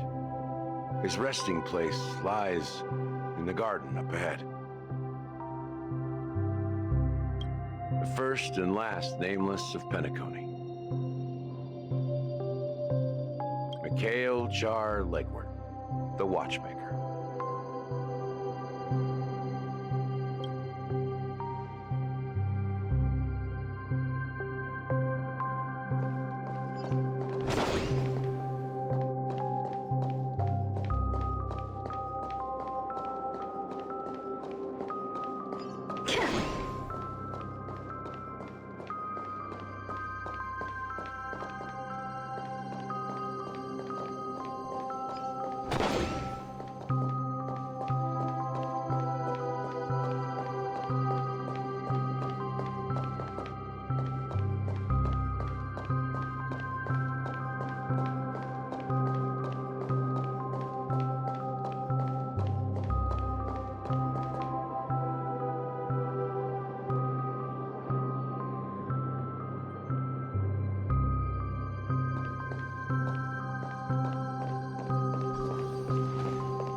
Sure enough, the Watchmaker is the third Nameless. Even I could guess that one. The legacy he left behind was a dream bubble. I believe inside that bubble, there's something that holds meaning only for the Nameless. After all, when I checked its contents, I found nothing inside. Maybe some Trailblaze runes? Even more enigmatic than me. Well, let's have a look.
What's going on?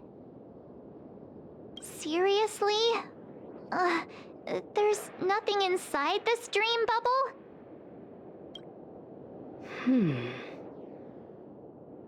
How could a dream bubble be empty? Just as I suspected. That old man always had this strange belief in the nameless and the trailblaze. And I never understood where he got that confidence from. Especially since he never managed to get in touch with the Express while he was alive. I could never figure out what was going on in that old man's head. But this empty dream bubble is so typical of him. He was always full of weird fantasies and incomprehensible romanticism. That mischievous old man. Well, I didn't expect him to leave anything concrete behind anyway. Don't think that's the case, Gallagher. I'm sure Mikhail has left us the most precious thing of all. Don't start getting all philosophical on me, all right? Just as Mikhail believes in the nameless of the future, we unconditionally believe in the nameless of the past. How could they leave with regrets for the future when they were ready to dedicate their lives to the land they loved? There must be something contained in this dream bubble.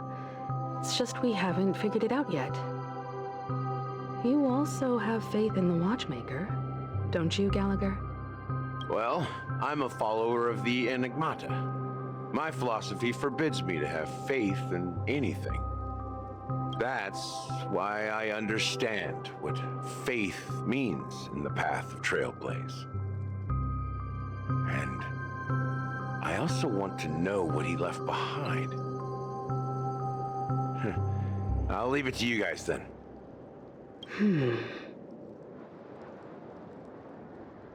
Can I borrow your pet?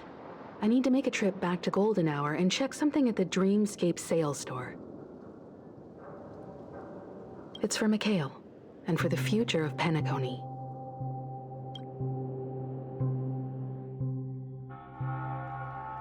Welcome to the Reverie Hotel. How may I help you? Greetings. We're the Nameless from the Astral Express, and we'd like to check in. The Astral Express? But I thought... Yes, my companion's already checked in. My name is Dan Hang, and I believe my personal information is recorded in your system. I see, but your companion said you wouldn't be coming due to a change of plans. Now the plans have changed again. And you are... Me?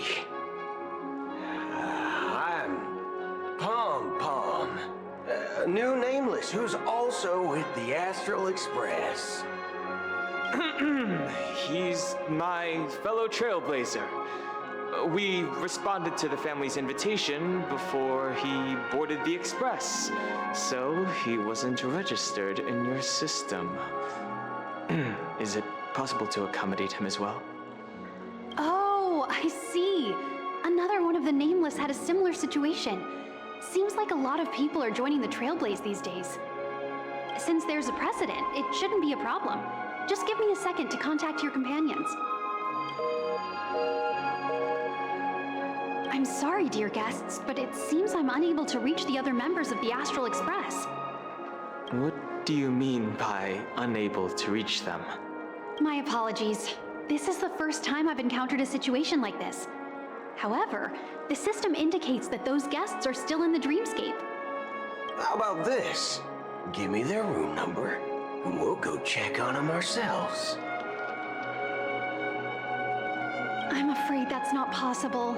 I need to verify both of your identities before I can share any guest information.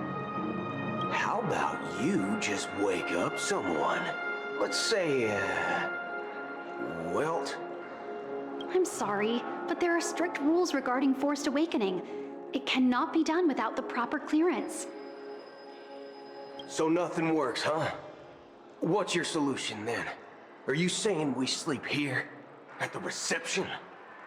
Please be patient. We need to contact your companions in order to confirm your identities. And now it seems you need to confirm our identities before you can contact our companions. It seems so. Oh, fudge. Look, nothing personal, but if you can't handle this, go find someone else who can, okay? Please calm down, dear guests. I do recall that Mr. Sunday, the Oak family head, personally handled this issue earlier. Oh, please wait a moment while I contact him. I don't think she's trying to give us a hard time. She really just doesn't know what to do. I have a bad feeling about this. You tried to contact them on the Express earlier, but they didn't respond. Something doesn't seem right. I need to leave for a moment. You can stay here with the receptionist. Sure thing. Just don't keep me waiting forever. Don Hung seems pretty worried about his companions. I should give him some space. Stressing out about it won't help anything.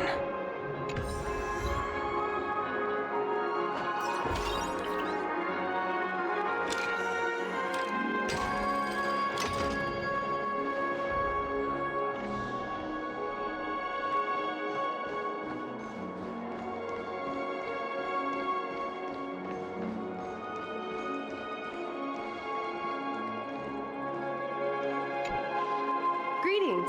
I'm Cody of the Bloodhound family, head of security for the hotel. How may I assist you? Hello. So, there's something I wanted to ask about. I've been hearing some unsettling rumors about certain incidents that might affect the Charmony Festival. Do you think there's anything to be worried about?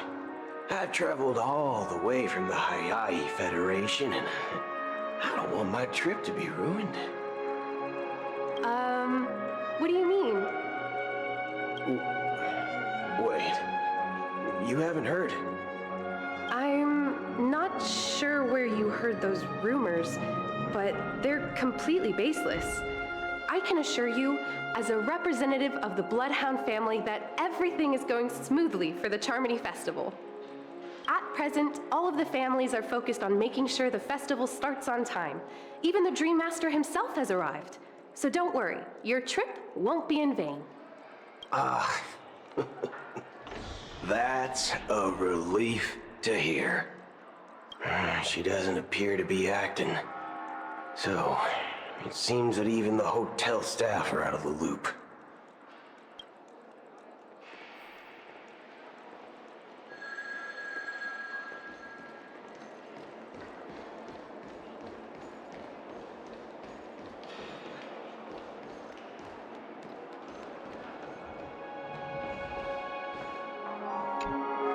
The Charmony Festival is about to start! I'm so excited! Hey, you guys here for the Charmony Festival too? Well, I didn't come all the way here specially for the festival. Honestly, I don't really even know what it's about. But I heard it's a lot of fun! Well, back in my home world, Anaria, we have festivals like that all the time. My dad threw me a birthday party one time that was just as extravagant as the Charmony Festival. Oh, come on! The Charmony Festival is a once-in-an-Amber-era event! How can a birthday party compare? Well, you never know, right? Maybe on her world, birthdays only happen once in Amber Era. Anyway, let's forget about that. Have you heard about the, unsettling things happening in the dreamscape? Unsettling things? What could possibly go wrong? It better not ruin the Charmony Festival! I've been looking forward to it! Relax. With a big event like this, there's bound to be lots of gossip and rumors. Don't worry. If anything does happen, the family will be on top of it. Oh, that's a relief. I didn't come all this way to see the festival go down the drain. Well, looks like I won't get any fudging clues out of these two. They're clueless. back already? Hasn't she returned yet? Nope. I'm starting to wonder. Sending her to contact Sunday was a good idea. Neither the staff nor the guests seem to know anything about what's happening in the dreamscape, and wherever we go, all we see is people enjoying themselves. Definitely not a good sign. I agree. Another unusual thing is that the Oak family is supposed to be in charge of organizing the council and managing everything inside and outside the dreamscape. However, I walked around the hotel but didn't meet a single member of the Oak family on such an important day. Well, I'll be forked. If I remember correctly, the head of the Oak family is that Sunday guy, right? We shouldn't linger here too long. Let's go back to the Express for now. Not so fast. Have you ever robbed the IPC, bro? If you run away now, everyone will be chasing after you. Are you suggesting we sit here and do nothing? I wouldn't say do nothing, but let's stay put for now. Even if the family has ulterior motives, they couldn't have anticipated us showing up here. We're the surprise factor for them. They don't want to attract unwanted attention from certain outsiders, so they won't do anything reckless. See? The IPC lackeys are keeping a close eye on this hotel. If I were a family member, I'd find an official excuse and keep the surprise factors here. If we just wait here, that would be like walking into their trap. Of course, we don't need to walk into their trap. I gave a backup plan to the memo keeper. If it turns out we won't be allowed to enter the dreamscape, she'll order a drink for me in the VIP lounge at the hotel. In reality, a secret signal. That's right. Oh, a concrete object can indeed help the memo keeper establish a connection with you. But Boot Hill, if you have more backup plans in the future, I hope you'll let me know in advance. I'm sorry, but it's one of my quirks. I have too many unreliable friends. And if I reveal that I have backup plans, things can go awry. And that would leave all backup plans completely useless. How do we get into the VIP lounge? This is where my street smarts come into play.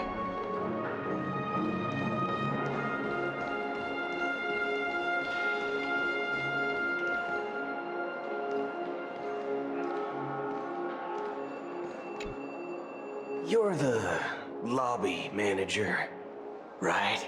Yes, I am. How may I assist you?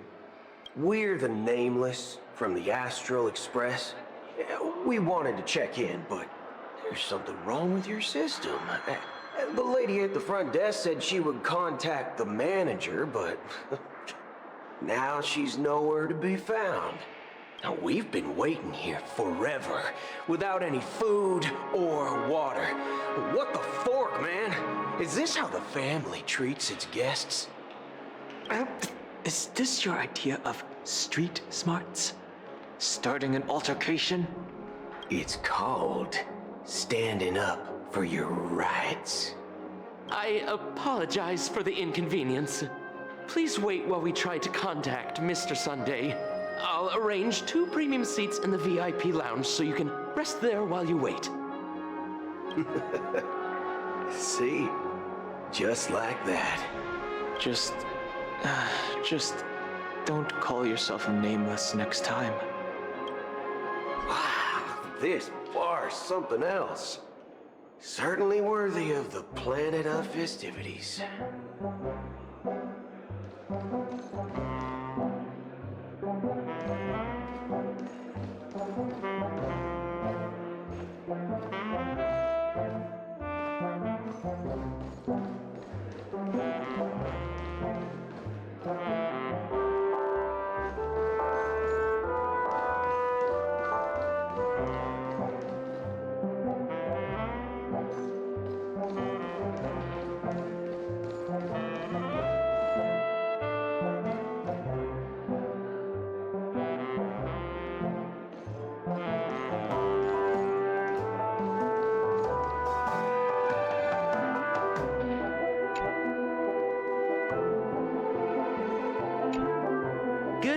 gentlemen. Hey, I have an order for a bottle of Hasdana's White Oak. Can you help us find it? Hasdana's White Oak? I think there might be a misunderstanding. We don't serve that here. Oh, no way. Are you sure you're not mistaken?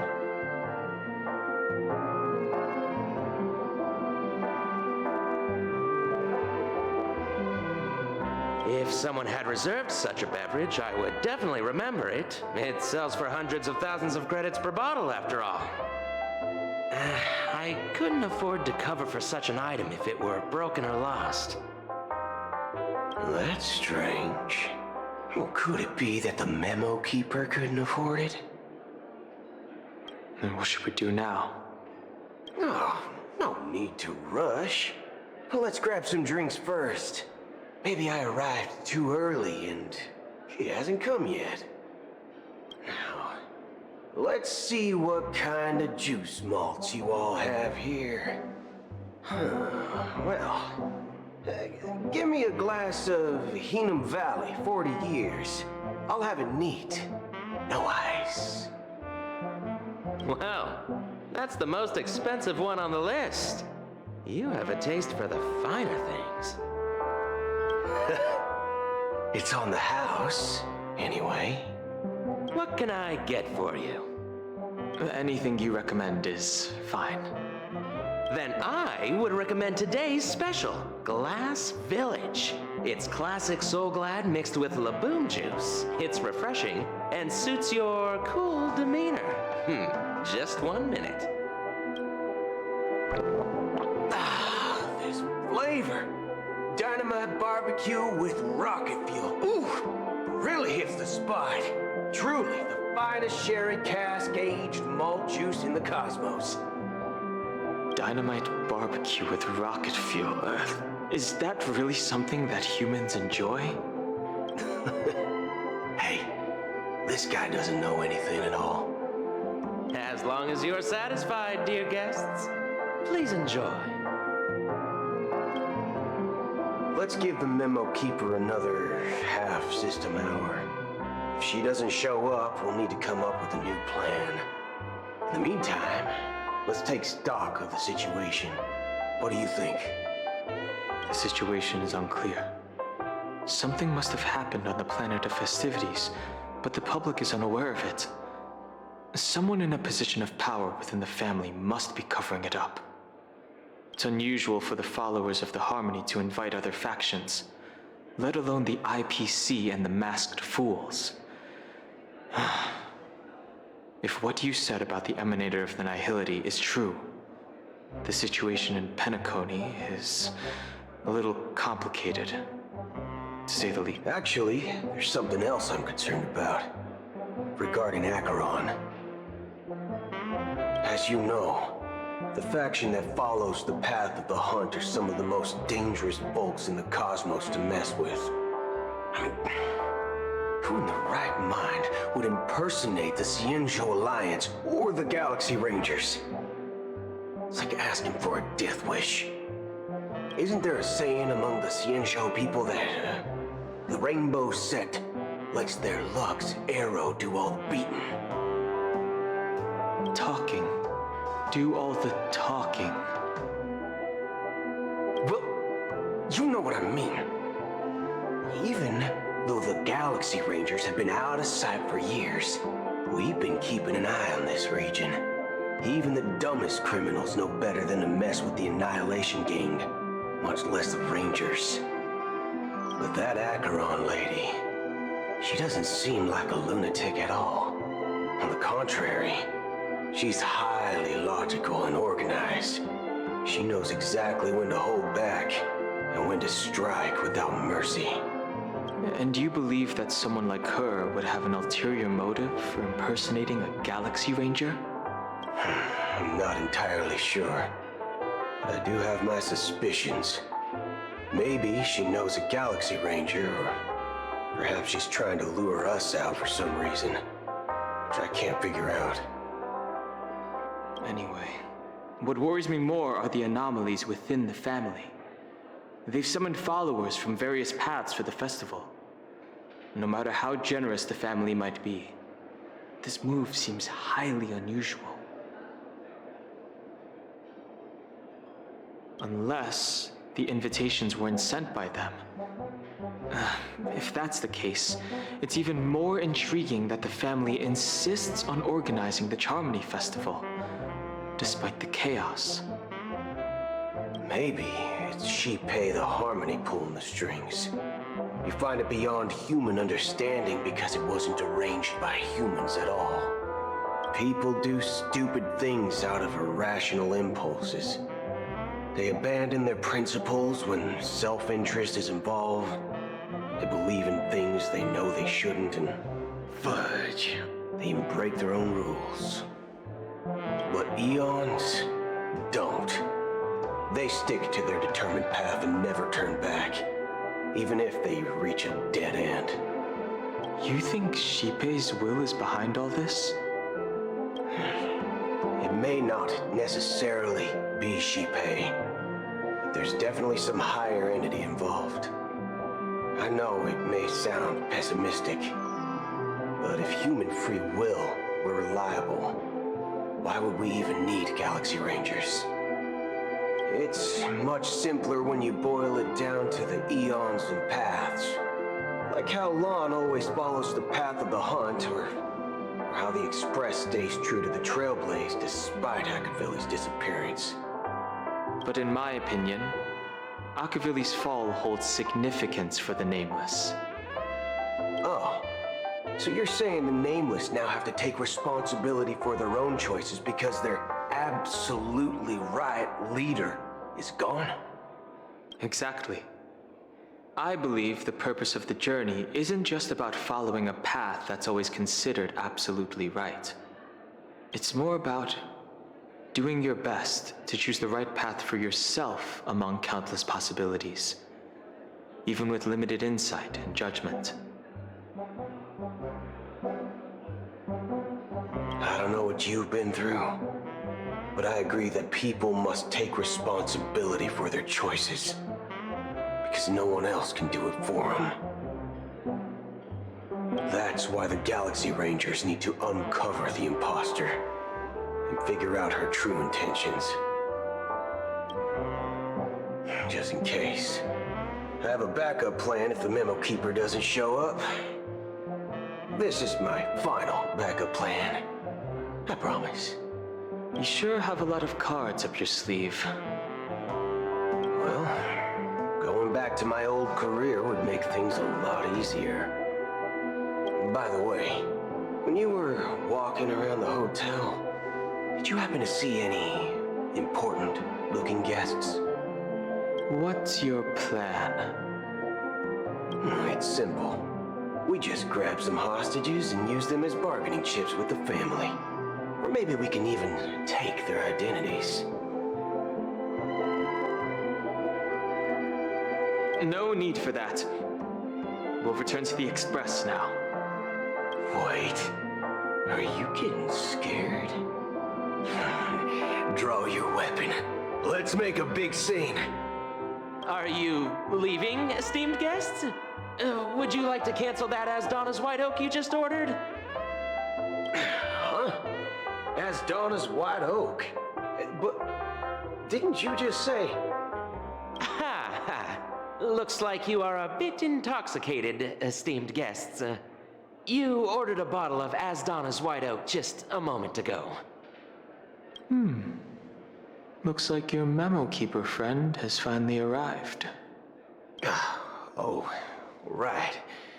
Sorry, my memory's not the best. You know, too many modifications and all. Anyway, let me check.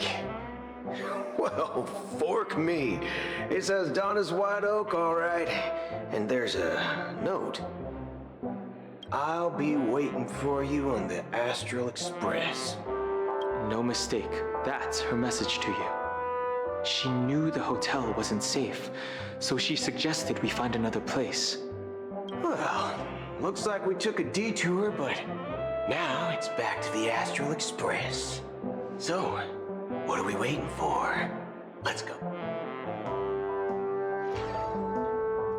You're back? 2 guests just boarded saying they were looking for Boot Hill, so I told them to wait in the parlor car. Oh, just in time. 2 guests? She's one of them. Look, we welcome all passengers on the Astral Express, but sneaking in like that? You have no regard for etiquette! My apologies, conductor.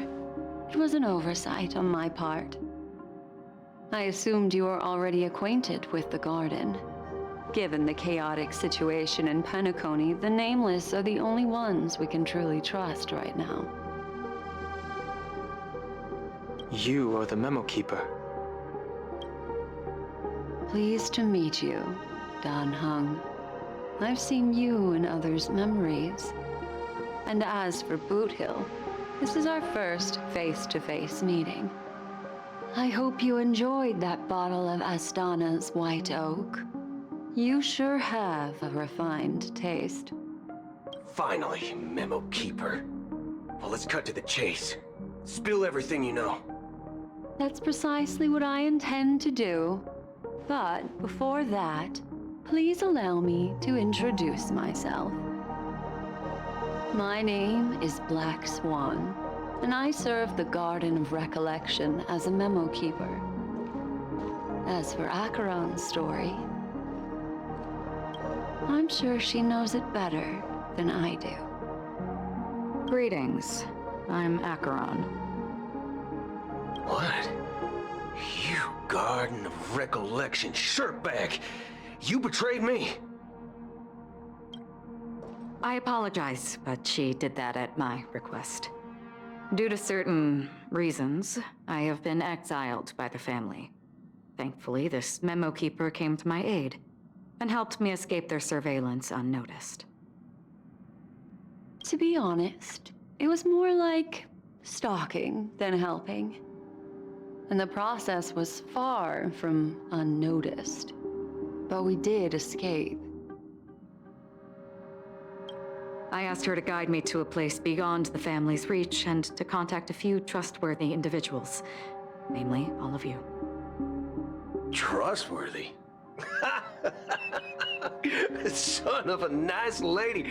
You think I'm dumb or something? How about this? I'll put a few bullet holes in your head and see what secrets spill out. Then, we can talk about trust. It doesn't have to be like that. I'm willing to answer all your questions, but not right now. If my cover hadn't been blown, we might have had more time, but at the moment, we don't have any other options. No other options? What do you mean? This is the only way I can ensure everyone's safety. I kindly request an immediate warp jump out of the Astana star system.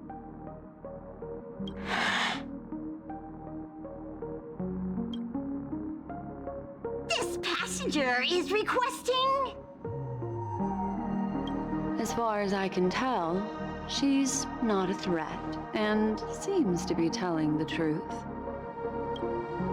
I've briefly traveled with your companions and know their whereabouts, Dan Hung. Please rest assured, your nameless companions are safe, but they need our help. As for Boot Hill, you may have guessed, I've been waiting for you. Galaxy Rangers are known for their elusive nature and limited contact with each other, so this was the only way I could reach out to you.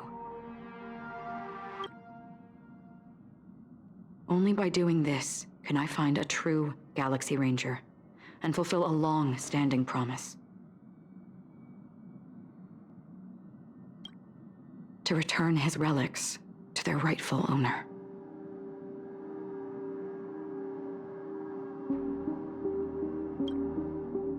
Someone once told me that every rainfall is like a gift from the heavens, a sign of their mercy upon the world.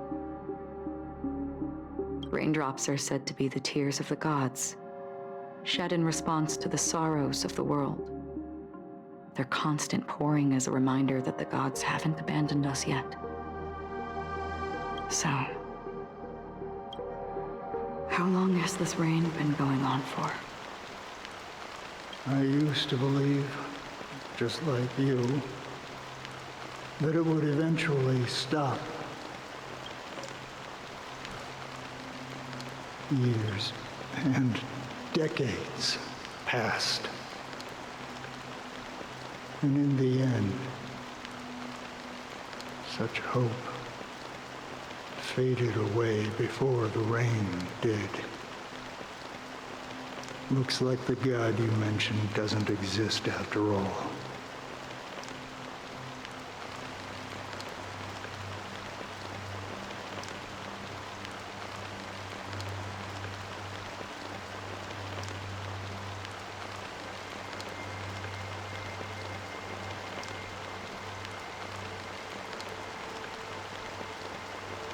Well, let me share a story with you. Mortals who walk the paths are like sailors on a vast ocean, leaving behind a trail that creates countless ripples of possibilities. These ripples last longer than the fleeting lifetimes of humans. And for some, their presence leaves such a strong mark that it's reflected in the waves. Like those shadows on the ocean. Sin-thirsters, the obsessions of the Pathstriders, they emerge from the depths of IX, seeing themselves as masters of their own destiny, unknowingly repeating the actions of their past lives. They emerge from the nihility and head toward it, leading purposeless lives. However, these hollow phantoms, they were once my dear companions. A group of galaxy rangers. Are you watching over them? Watching over them? No. I'm guiding them toward transcendence. It was a brutal war. A crusade that shook the universe. The universe witnessed the fall of Zulo, the Lord Ravager, but it came at a price. A price so hefty that only those who were there still remember. The unwavering determination of the Hunt followers persists even in death. So someone must guide these lost souls to their life beyond. They were heroes in their time, and they shouldn't be reduced to mere puppets of nihility. As for me, I've suffered too many losses on that battlefield to advance any further. And that makes me the most fitting person to carry out this task. But you know, these sin-thirsters, they're not who they used to be. Does this seem pointless to you? Well, some tasks have to be done, even if they are pointless.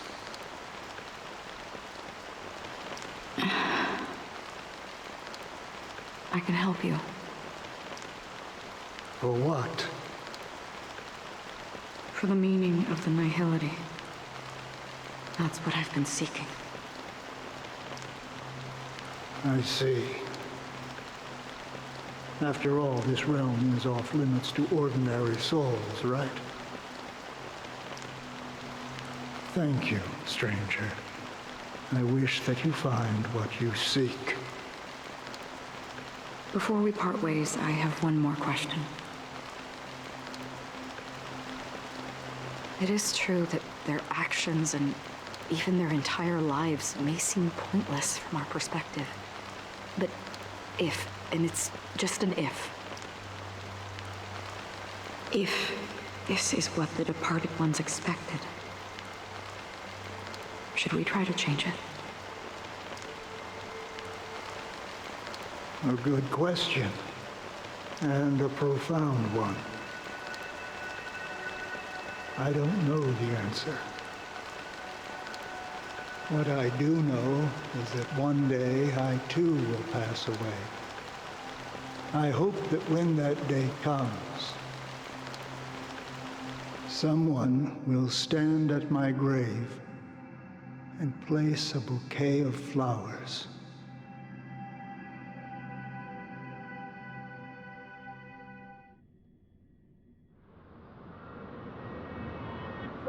When I appeared as a child, my speech, mindset, and soul reflected immaturity and innocence. As I grew into adulthood, I left behind my childlike side.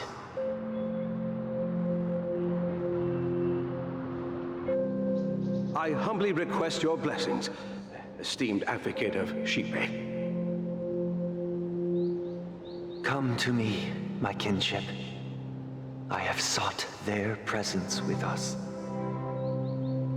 As you wish.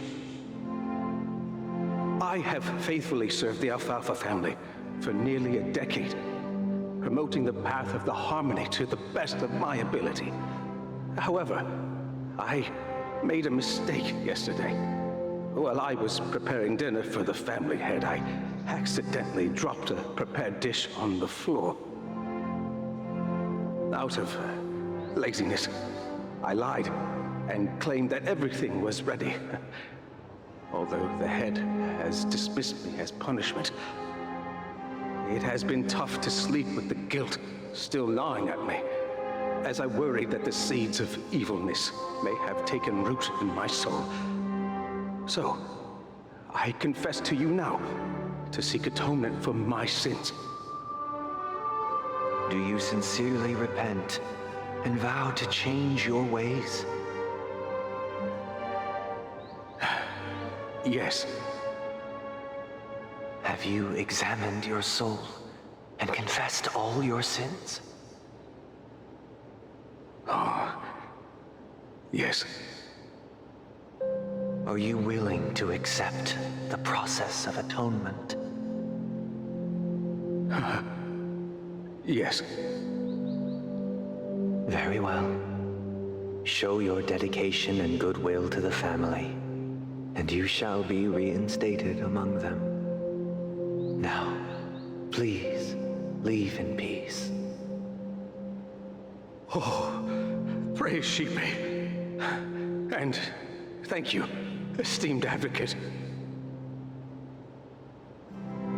Next, please step forward. I wholeheartedly confess to you.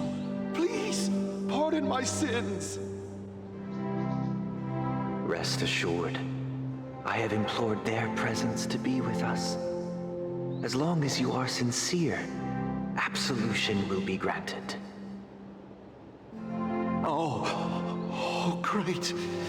You know, I arrived in Penacony as a stowaway. I sold everything to get a ticket. My house, my land, and my 2 children. I see. Please, go on. My children were starving, and I hoped they'd have a chance at survival if they became slaves here. If I can strike it rich here, I'll lift them out of that situation and give them the life they deserve. But the Bloodhound family got wind of it. They're on my tail, hunting me down. I thought I could bring my kids here. It was all my fault. All my fault. The family is ready to forgive all sinners. I'll ask the Bloodhound family to cease their pursuit. You don't need to live in fear anymore. Oh, thank you. Thank you. I'll work my hardest to redeem my children and make them part of the family. Praise the harmony! Next, please step forward. Hey! Long time no see, Mr. Sunday. The most esteemed individual in Penacony, and the next leader of the Oak family, right? I have sought their presence with us. Let us proceed. Sure. Let's just get this over with. I have sinned. Please forgive me. I wasted half a pizza at breakfast and a bottle of Soul Glad. That's it. Nothing more. Can we wrap this up? I've got a robo-ball game to catch, you know? Do you seek to atone for your sins through good deeds? My sins? Well, started to sound like a saint, huh? Well, let me tell you something. Neither the family nor you have the right to judge me. You think nobody knows what your precious family has done? About the watchmaker? Huh? Don't kid yourself, Featherbrain. Those dream chasers might be fooled by your act, but don't fool yourself. Before you start spouting off your holy verses, answer me this. Where does the power of the Oak family come from? And your power? What makes you think you can sit there all high and mighty, looking down on everyone else? Well, I've spent enough time in confession today to enter the Harmony's paradise, right? Then I'll take my leave. Good luck with your election, and, don't make me regret my investments in you.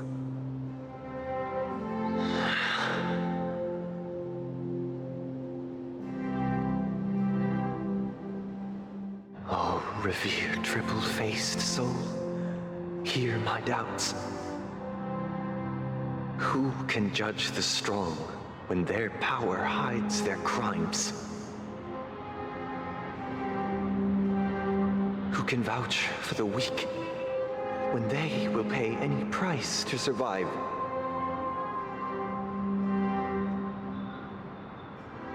Who can comfort the purest souls when even they get led astray?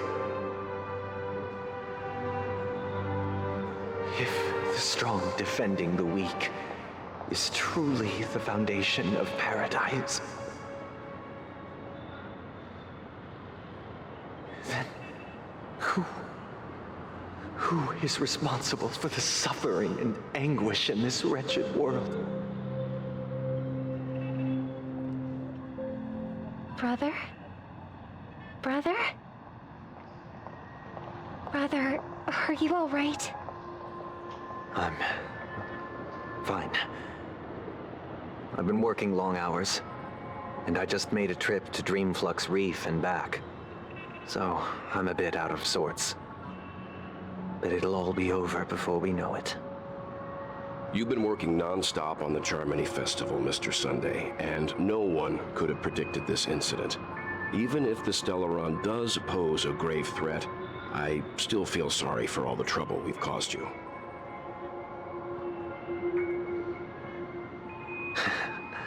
No need to worry about troubling anyone. The Charmony Festival was meant to spread joy and harmony across the cosmos. But now that we know the truth, I'm afraid we'll have to cancel it. It has always been our wish to make everyone happy, so... We'll do our best to explain everything to the Dream Master. I'm sure he'll understand. Even if the negotiation does not go smoothly, I'll refuse to go on stage. Without the Chord Master, the Harmonious Choir would not arrive, and the Charmony Festival would be just a grand performance, and nothing more. I'm relieved to see your determination. You know, since arriving in Penacony, we haven't had any contact with this Dream Master himself. I'd heard of the heads of the 5 major lineages, but the Dream Master is a mystery to me. The Dream Master rarely grants an audience, even for us. But, given the urgency of the situation, he's agreed to meet us in person. Perhaps you'll be the first guest to meet the Dream Master in years, Mr. Yang.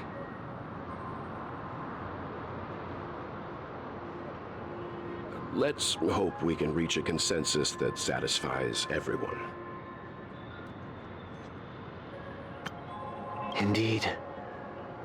Let us hope so. It's about time. We'll have to get ready for the meeting. I apologize for any inconvenience caused by the urgency. Don't worry. I'll be waiting here. It's Mr. Sunday! Hey, come over here! Looks like someone needs help. Let's go check it out.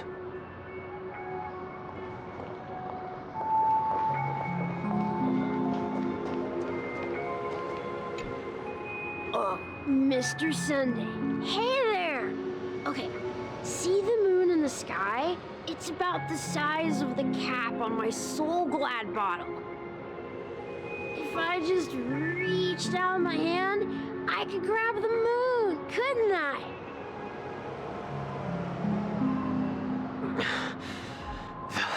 The moon? You mean the Grand Theater? Yeah. Look at me. I've been away from home for too long. I must be missing that moon. But it's no big deal.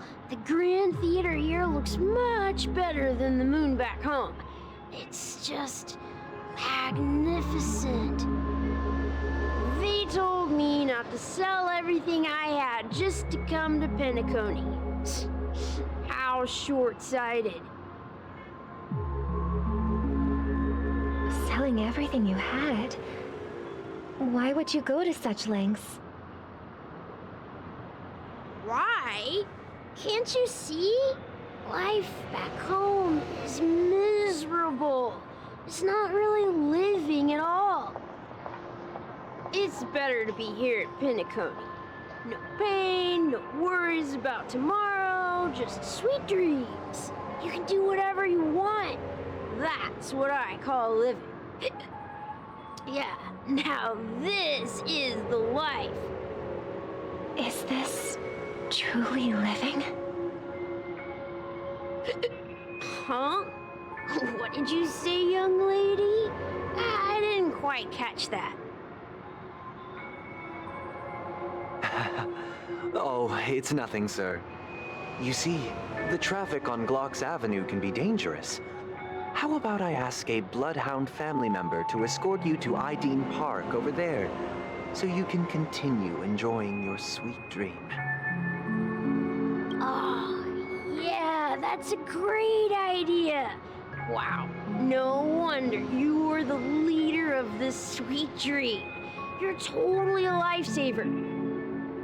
See you around, Mr. Sunday, and it was nice chatting with you.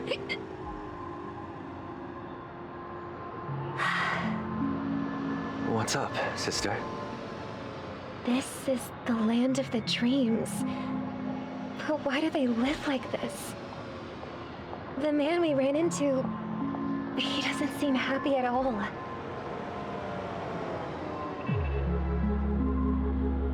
Even though sweet dreams are nice, they're just illusions. But for him, they're the only way to survive, even if it means giving up on reality. That's not really living at all. I suppose you have a point. But, in my opinion, that's how most people live their lives. Why do you say that? You think that man is not actually living, but that's not quite accurate. Even without Penacony, people create their own illusions called self-value. People believe they have a predetermined value to fulfill. Gaining value means gaining power, and those deemed worthless are seen as the weak.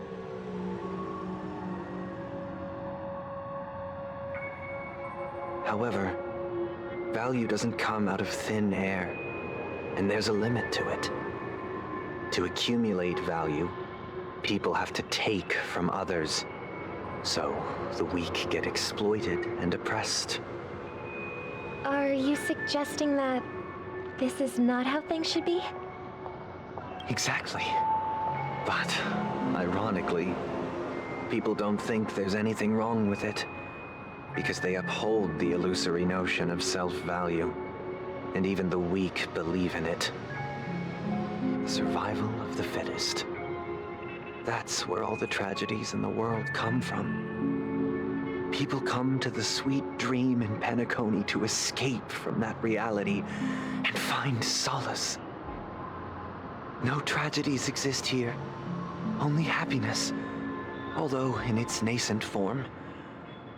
Isn't that the same paradise we yearn for in our dreams? Perhaps that man is just an exception. Let's not jump to conclusions. We should experience the dreamscape ourselves, just as I did at Dreamflux Reef. Yes, seeing is believing. I'll accompany you. The Dream Master hasn't shown up yet, so we have some time for a stroll.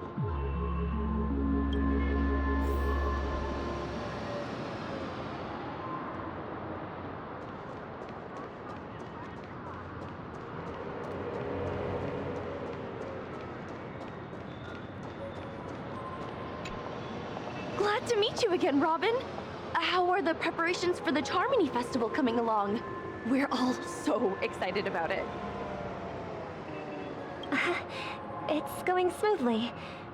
Thanks for making the trip to join the festival. You're too kind, Robin. It's a pleasure to have guests from all over the universe celebrating day and night. I can't stand being lonely or bored, so this jubilant dreamscape is perfect for me.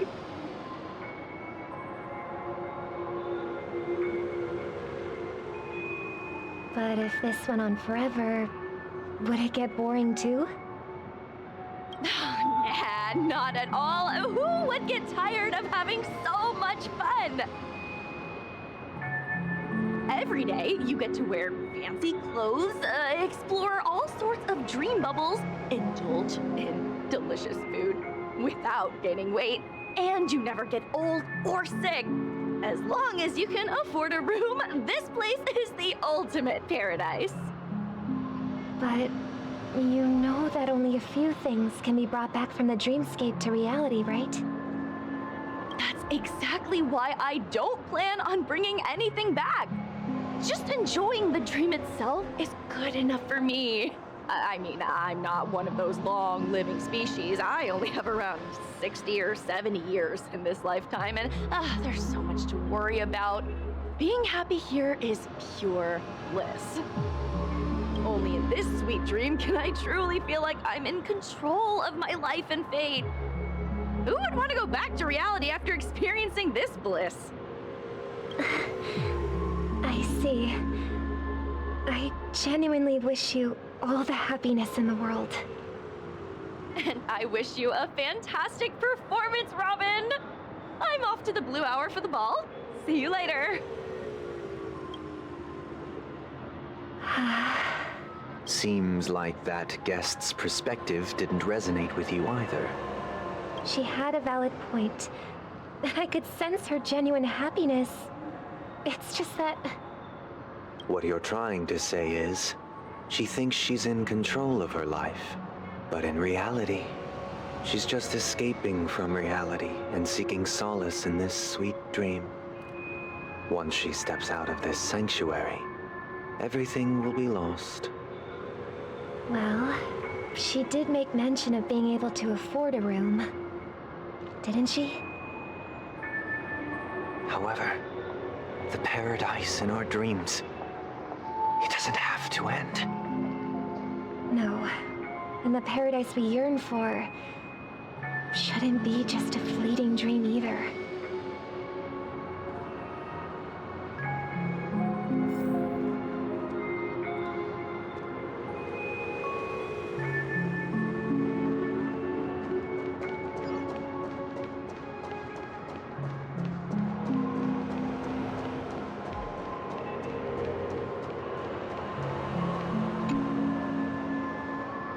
The scenery in this dreamscape is truly breathtaking, isn't it? Oh, Robin. Can't believe I'm meeting you in person here. What an honor. You're right. Even though time stands still in this dreamscape, it always feels fresh. I find something new every time. A philosophical mind. I hope I'm not intruding. Oh, not at all, no. With little time left, I yearn for meaningful conversations, especially with someone as esteemed as you. Do you mind if we chat? It's my pleasure. No need to be formal. Just speak your mind. You said, with little time left. Please, forgive me for being blunt, but is that why you came to Penacony? Yeah. I was part of a war, and while escaping from the Sarkosian mothership, I got exposed to some radioactive materials. And then, all my comrades died, and my hometown was wiped out by neutron bombardments. I couldn't bear to live with everything I knew gone. That's when I heard about a possible solution here, so I came. How heart-wrenching. I hope the family has been able to help you. They have, and I'm truly grateful for that. They provided me with a comfortable room, the most advanced life support devices in the cosmos, and a stellar team of caregivers. My physical body is now in the dream pool, sustained by life support. The me you see here is whole, rational, and no different from any other person. But I can't say the same for the me in the hotel room. My true appearance. Huh? I hope you never have to witness it, Robin. So, you'll be living forever in this dreamscape, right? Just being able to live at all is good enough for me. Whether it's in this dreamscape or not, well, I don't really have much say in the matter. My world has been torn apart, and my life could end any second. So, even if this whole place is an illusion, it's still my paradise, and I'll treasure every moment I spend here. How I envy those everlasting things. That old man's story. It's so tragic.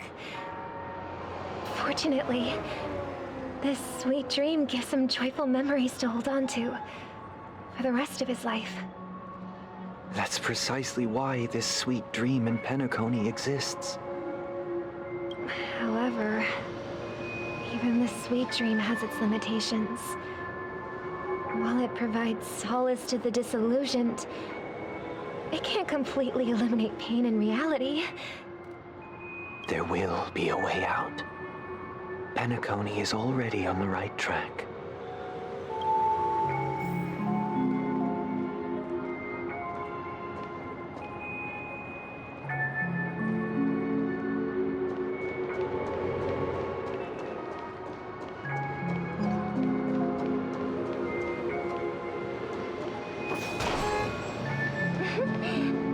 have here?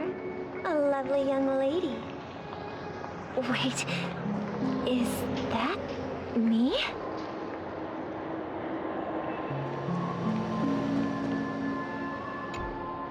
Brother, what a surprise to see you again. Show yourself. Your trick won't work on us. I've heard that a skilled masked fool received an invitation too. That must be you, right? Did you enjoy yourself? Barely. The people here are way too gullible. A little bait is all it takes for them to bite. And they run away at the slightest hint of danger. In other words, they're naive and cowardly. Now that you've had your fill, it'd be wise to leave before it's too late. The music of the harmony doesn't tolerate discord. What? Now that you have the real Robin, I'm useless? Oh, how disheartening. I've done so much for the family. You should be thanking me, because if it weren't for me cleaning up this mess, Penacony would still be in shambles. Don't you think? That was a personal request from the head of the Iris family, and it has nothing to do with us. Step aside and stop causing trouble for the Charmony Festival. The Charmony Festival? You think you can scare me? You think I have no idea what you're planning? I don't care what you're thinking, chicken wing boy. But I'm pretty sure our lovely Robin won't be appearing on stage. After all, you're well aware of what a sorry state this dreamscape is in under the banner of harmony. Penacony, the land of the dreams. Is this truly the paradise you desire? Stop it. What's the rush, chicken wing boy? Did I get to you? Our paradise is none of your concern, masked fool. Leave now, or the family won't tolerate you anymore. All right. I'll go. But Robin, I suggest you seriously consider this. Do you really believe those living in dreams can escape pain and find true happiness? Well, I've done my part, and now I'm simply waiting for the fireworks to begin. Here, the last 2 gifts for both of you. And don't lose them.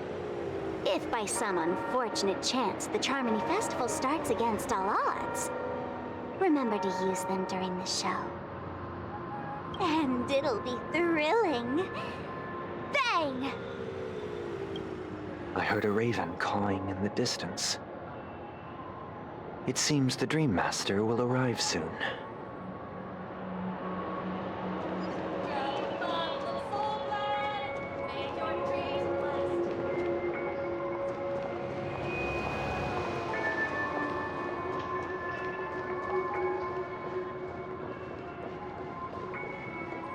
Let's wait here for the Dream Master to arrive. Okay. By the way, brother, I heard you no longer have a sweet tooth. Back when we were kids, you used to steal my desserts. Seems like a lot has changed during my absence. What exactly happened? Well, someone has to stay awake even in this sweet dream.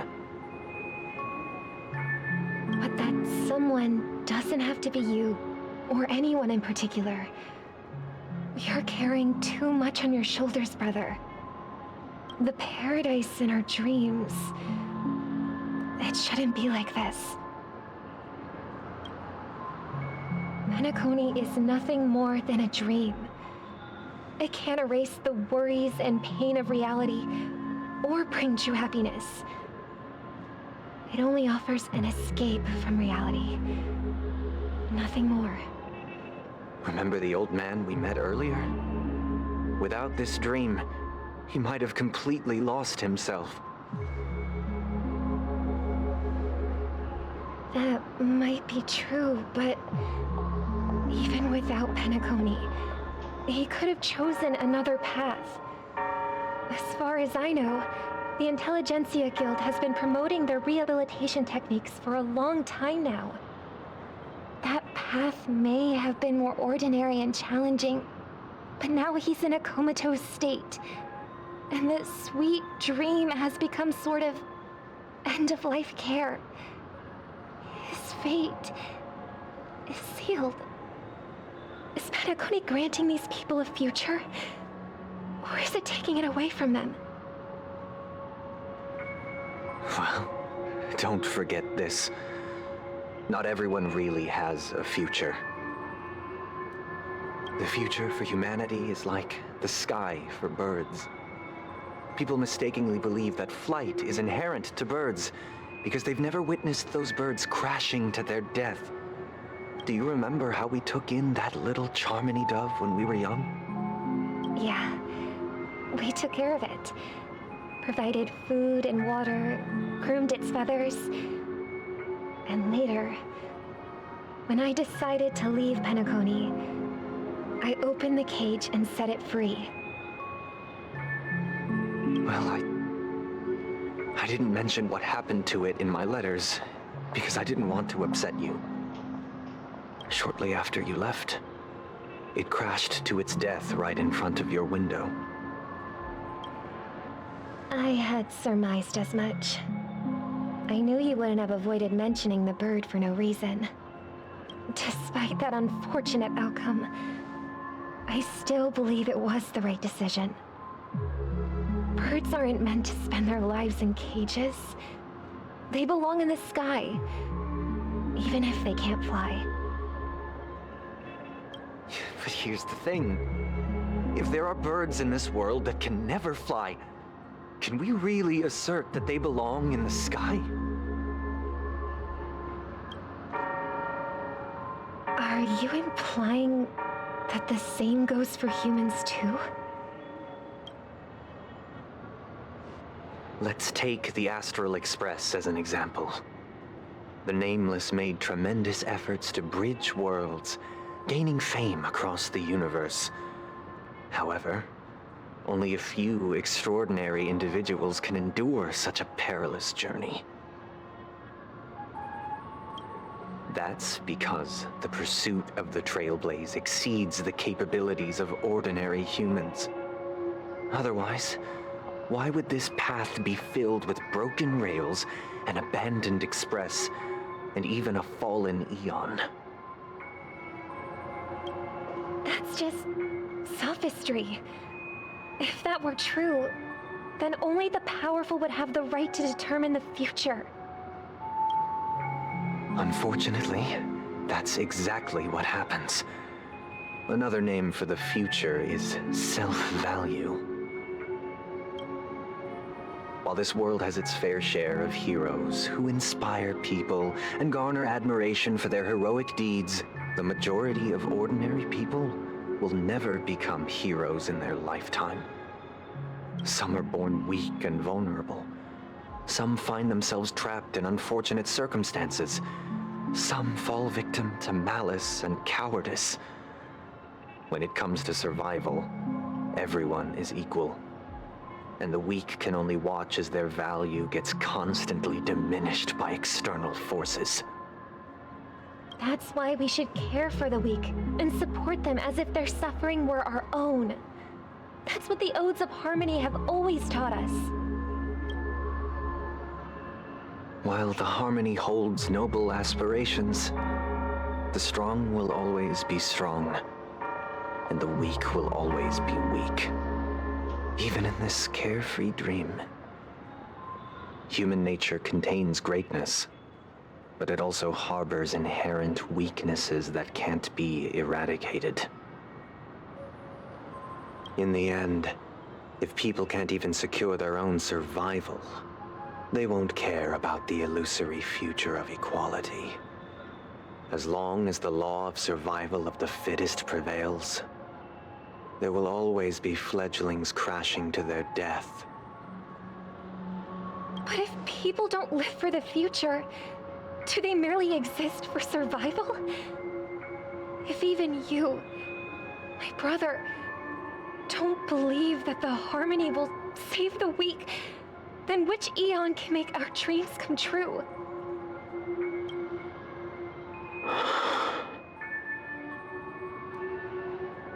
People often forget that when the first bird took flight, the entire world envisioned a future where no more fledglings would ever crash to their death.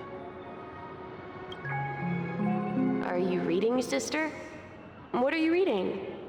Mr. Gopherwood gave me a picture book. It's about the story of the harmonic strings. If I could become a chord master, I'd like to summon Dominicus, the harmonious choir. I want to sing with everyone and spread our wishes so that all can feel happiness and joy. I see. Then I would summon the harmonious choir too. Don't you have a wish of your own, brother? Of course I do. It's just that it includes your wish and everyone else's. I long for a true paradise where everyone can find peace. Then, let's build a stage there and invite everyone to our performance so that both our wishes come true through the power of the harmonious choir.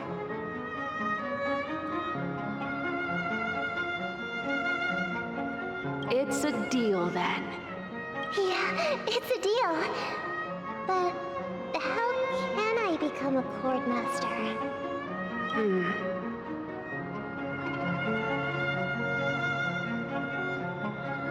Maybe you'll have to become a star first.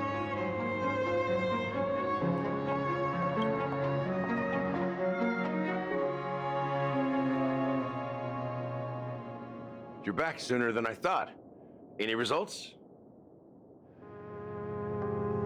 Yes. And now, it's up to us to forge ahead. Since his last will has now been conveyed, my final mission is complete. But pardon me if I sound curt. It's good to have determination. The path Mikhail left for you is not an easy one to tread. Why else would he have chosen to sleep in solitude, staking everything on some nameless in the future? But you have the numbers, and in numbers comes strength. So that might just delay your inevitable a little more. Got any more encouraging words? As I see it, relying on Welt's negotiations alone is far from enough. Regardless of whether the other party will be compliant, negotiating simply allows us to meet them as equals and won't grant us an upper hand. Penacony is our rival's home turf, and we already have very few chips left to play with.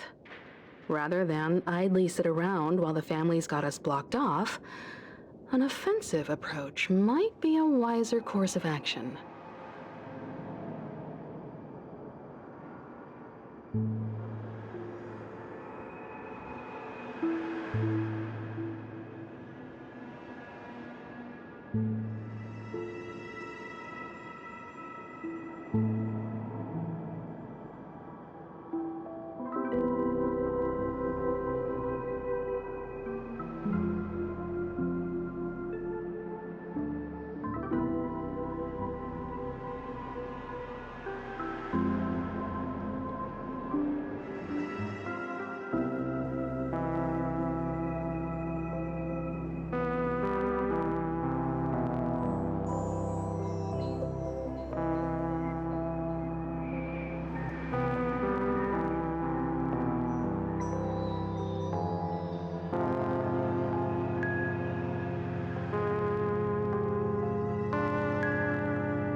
We're more familiar with the Stellaron's properties than most, and since it's the key to stabilizing the sweet dream, it's vital to the family's interests.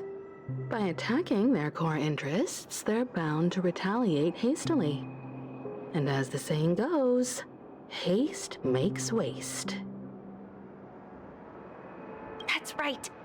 As long as we pose a threat to the Stellaron, either with words or otherwise, we have a chance at gaining the upper hand. But the problem is, on the eve of the Charmony Festival opening, how exactly are we going to get close to the theater? Family security will be airtight, and if we brute force it, even if we succeed, it's too risky.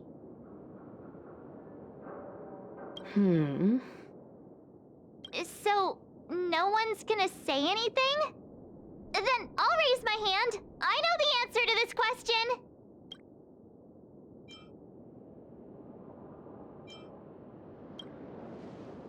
Why are you speaking like the General of the Law Fu?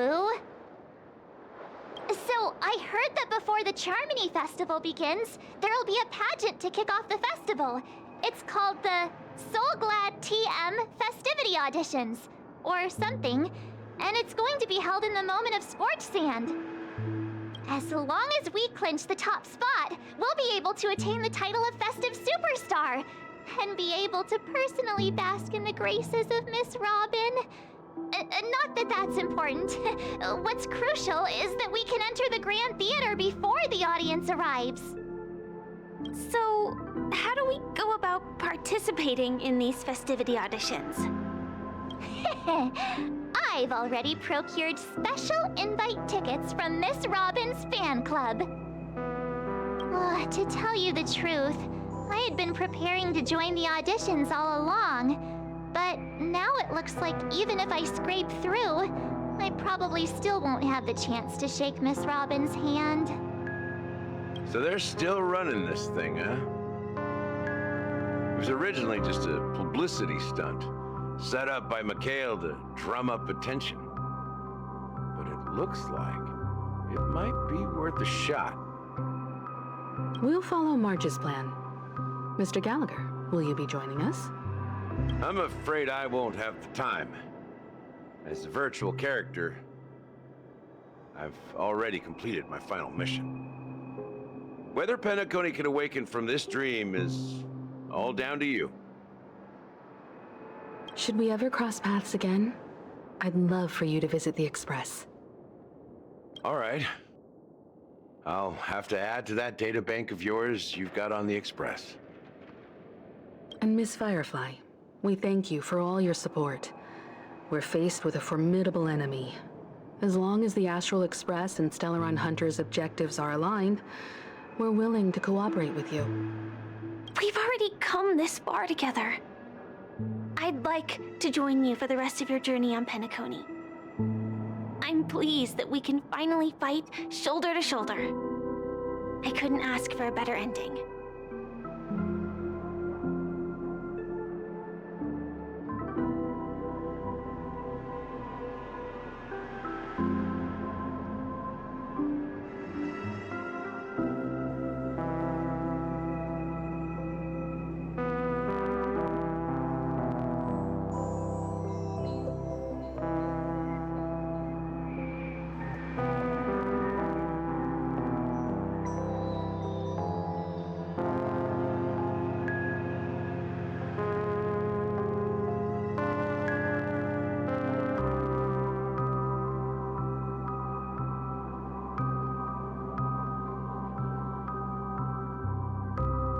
This is also the spirit of the Trailblaze.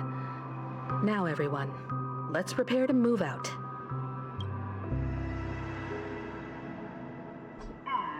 Ladies and gentlemen, welcome to Scorched Sand Hall. This is where challengers thrive and dream chasers shine, all under the watchful eye of the entire universe. If you have ambition, dreams, and the drive, dear friend, the next superstar of Penacony's Charmony Festival could be you. Oh, wow, they've really outdone themselves. Oh, I'm starting to get excited. Behold, here come 4 friends with spirits high and full of zeal. Are you aspiring to be the superstars of the festival? Is he talking about us? Yes, you!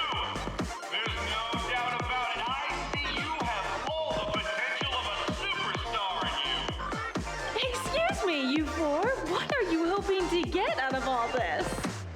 As the last group of contestants, how confident are you in overcoming all of the challenges? Would you be open to a brief exclusive interview with us? It'll be quick. Your journey is long and fraught with peril, yet under a sky blanketed by banners, you vie for the crown. The sword and rose!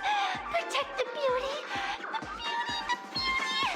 Magnificent and majestic! A knight's head is hard as steel. Brotherland's focus is stubborn as a heel. We don't all have to be winners, but if we don't have fun, we'd all be sinners. People are pouring in. It kind of feels like all sorts of baddies are showing up. Let's get in there quickly and enter the competition. Ladies and gentlemen, please make way. Make way.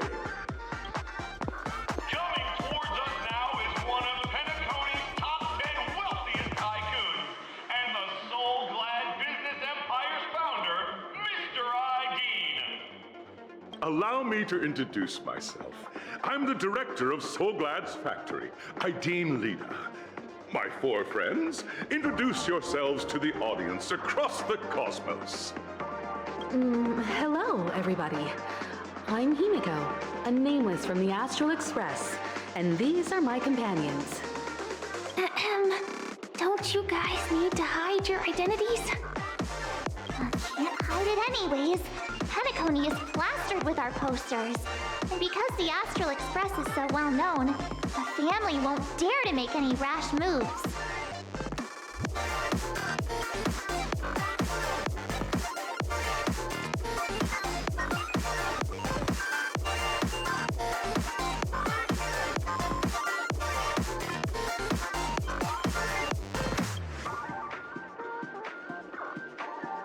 Hello, everyone! I'm March 7th. I'm an ordinary girl who loves adventures. Hello, everyone. I'm Firefly. I am also an ordinary girl who enjoys adventures. So it's a bunch of nameless guests. This final face-off is bound to be spectacular. Time is precious. My 4 friends, come with me. Grab a bottle of Soul Glad and make your dreams a blast.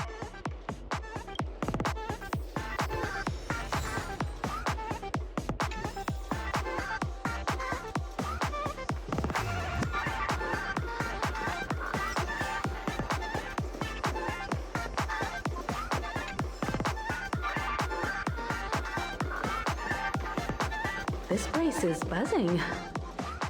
That's right.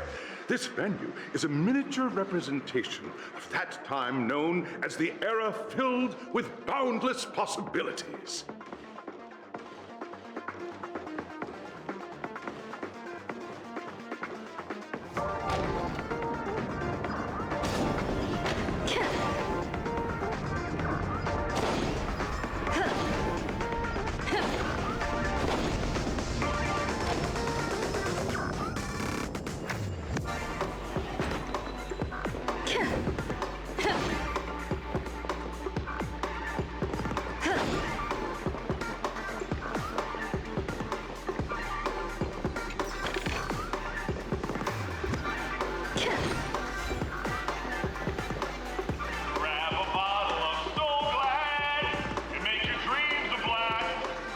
Nameless, your arrival reminds me of the grand occasion when Penacony was first established.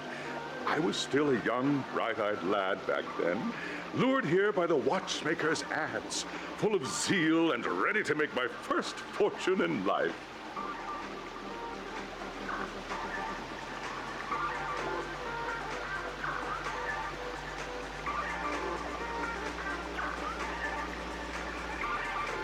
Once, during a particularly grueling day, I passed out and was resuscitated by a drink from Mr. Sousa. That sweet taste has since been etched in my mind, and that was what drove me to create the Soul Glad that we all know and love today. The dream-chasing era was truly a wondrous time. Oh, I miss those days, and the watchmaker. Scorched Sand Hall is my homage to that time of boundless possibilities. I wholeheartedly hope you make it to the finish and emerge as the next superstars of Penacony.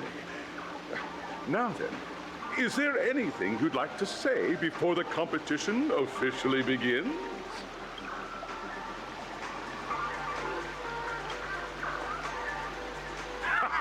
That's the trailblazing spirit. How about you, Miss March? Hello, everyone! Next up, get ready for the Mega March 7th Adventure, where I'm going to break the speedrun world record! Trailblazing into the uncharted and challenging the limits. That's Miss March 7th for you. How about Miss Firefly? I hope that by the end of this journey, everyone will have achieved the outcome that they hoped for. Ah, a wonderful wish! Miss Himiko, what are you expecting from your team? Safety first, everyone. Simple words, but full of warmth. Waiting for you are 3 stages, each connected to that era. The first 2 stages offer 2 distinct paths to choose from, with unique challenges on each route. And in the last stage, you will face off against a champion who has defended the title to this very day. A beloved contender whose noble virtues are unrivaled. Those are the rules. Simple. Everyone clear? Now, I hereby announce that the 33rd Scorched Sand Festival of the 20th season, sponsored by Soul Glad Enterprises, has started.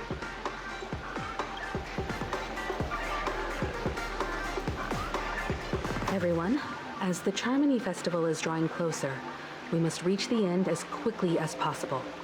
Factoring in efficiency and safety, splitting up into 2 groups is the best choice.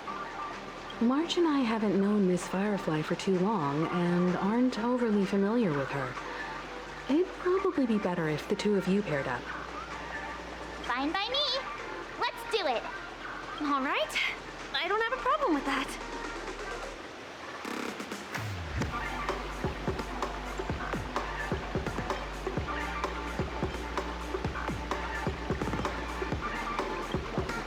We'll split into the assigned groups then. Let's not waste time.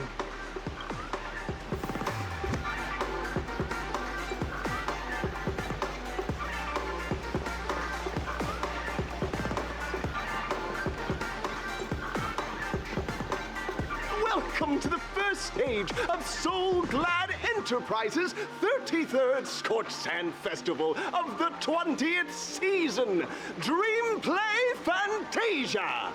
In this stage, you can choose between 2 challenges, the School of Acting or School of Action. In the School of Acting challenge, you have to complete 3 performances from 3 scripts and move the panel judges. In the School of Action challenge, you have to defeat 3 groups of enemies convincingly and reach the end. Now, make your choice.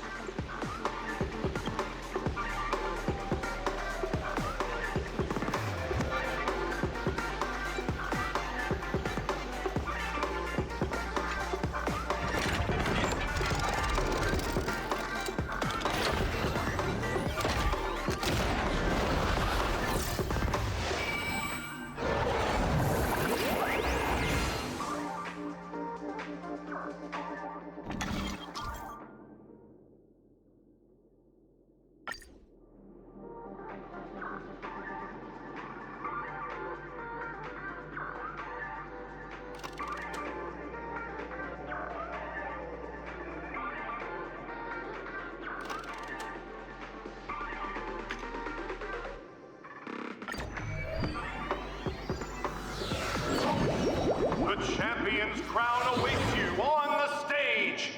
Welcome to the Arena of Action Stars. Competitors, allow me to introduce the rules of this challenge to you. There are a total of 3 stages up ahead, each with their own challenges. The enemies you will contend against are antagonists from the film Once Upon a Time in Dreams. Defeat them swiftly and decisively to set a new record. It's worth mentioning that the fastest time for this stage was achieved by a contestant with fiery red hair. Astoundingly, he overcame all enemies across the 3 stages in only 5 minutes. Time is of the essence. Let's make this quick.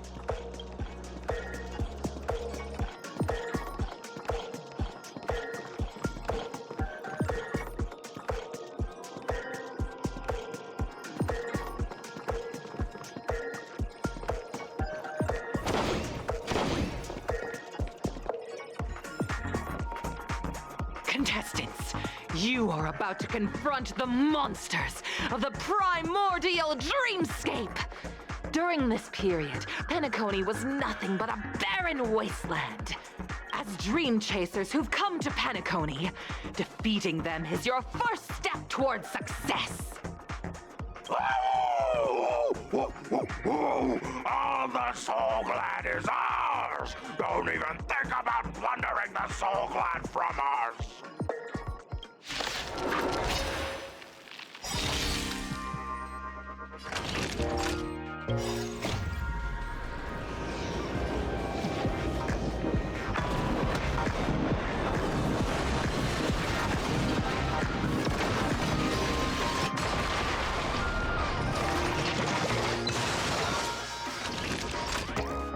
Savor the vigor of life.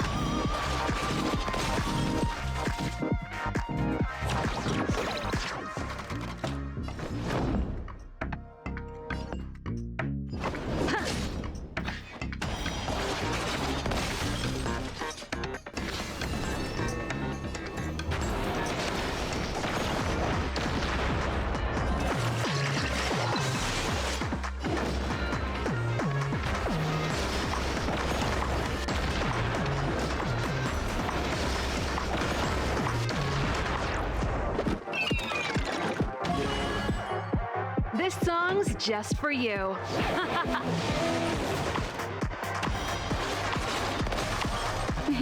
Time for a shot. Nap time.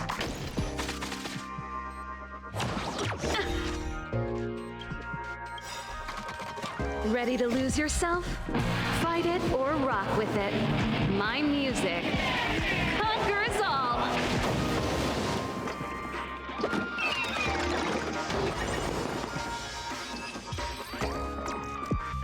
Soul Glad! My Soul Glad! Pretty simple. I just hope these tests don't take too long.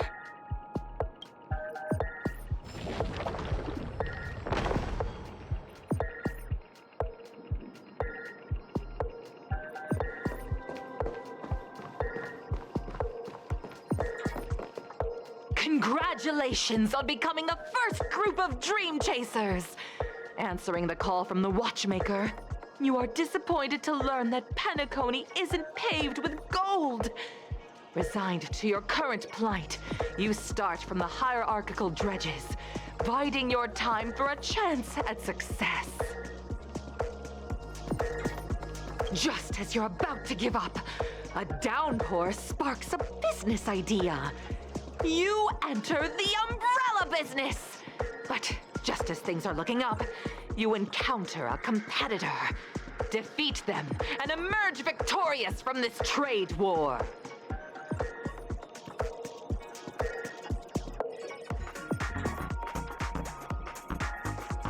Why is our opponent so glad? Because this is Soul Glad Enterprises' 33rd festivity auditions of the 20th season! Isn't this just product placement? To safeguard the integrity of Soul Glad, I will soar high into the sky and become its shiniest star. Whoosh!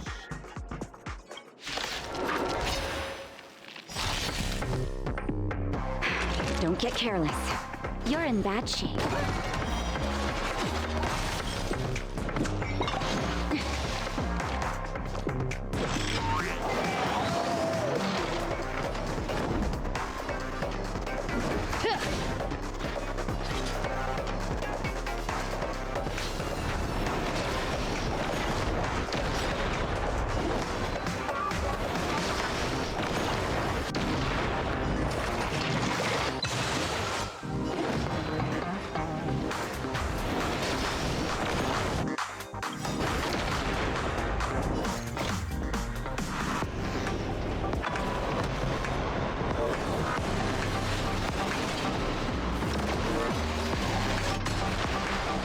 This song's just for you.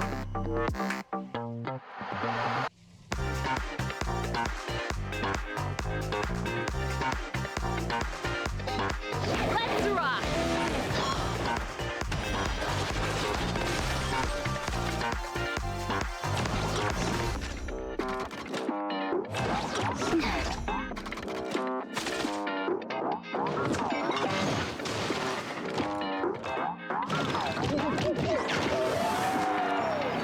Naughty children, don't listen.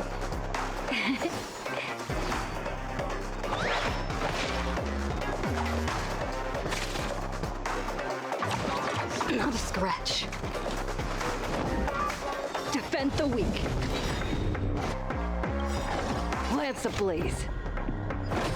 Flaming lance. Forward!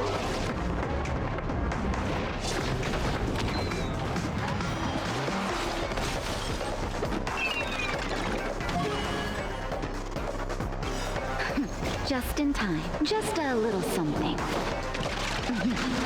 Think nothing of it.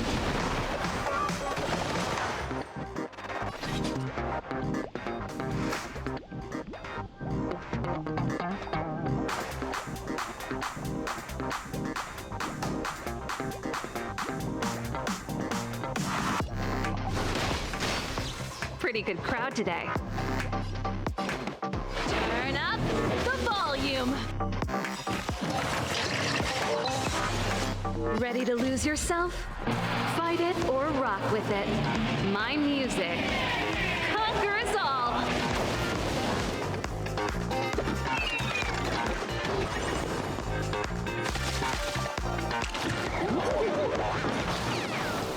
That's it. Here comes the medicine. Ready to jam.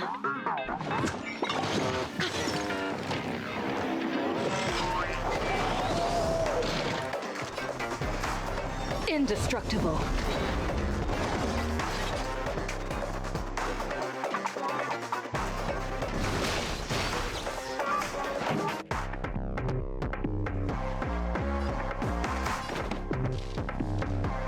Keep up with my tempo.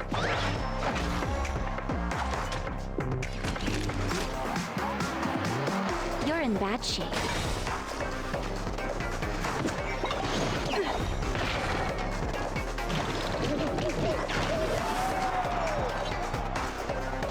Defend the weak.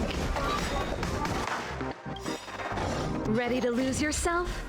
Fight it or rock with it. My music conquers all.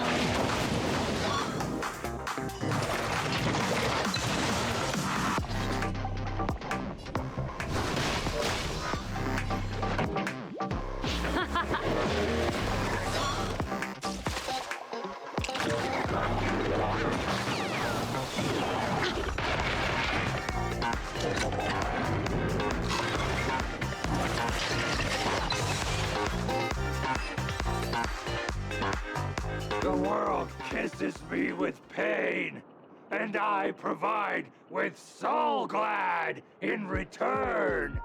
Whoosh!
Congratulations to our 2 Dream Chasers for establishing yourselves as budding stars in Penacony.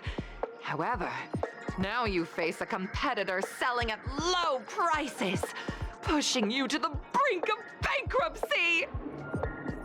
No matter how lengthy the battle, you always persevere. Topple this powerful opponent, and the tides will turn, paving a way to success! None will take my Soul Glad away from me. I will use the Transmutation Arcanum to turn into a dinosaur! Roar! Oh, dinosaur! Devour my enemies! Roar! Grab a bottle of Soul Glad and make your dreams a blast! Roar!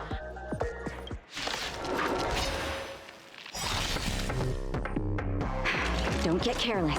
Lance ablaze. Flaming lance. Forward!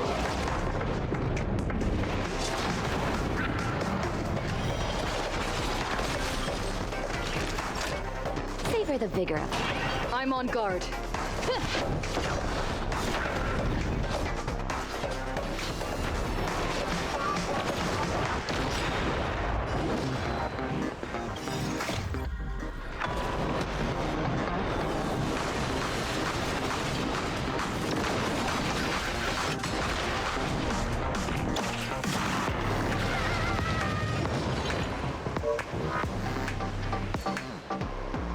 Welcome back!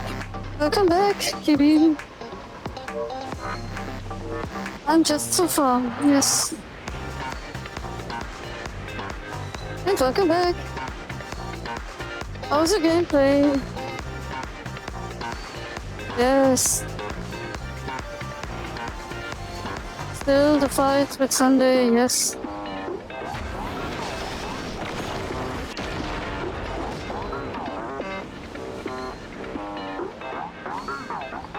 It will be interesting.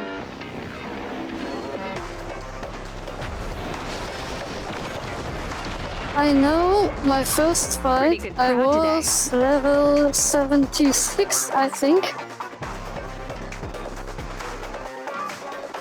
Let's rock!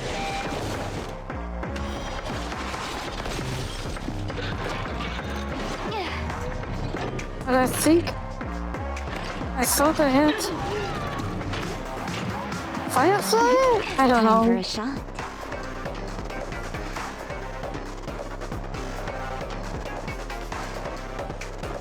Okay. Like, does it online? Oh, okay. Yeah, why not? Why not? Do whatever you like. Yes. This game is troubling you to another game. So much games.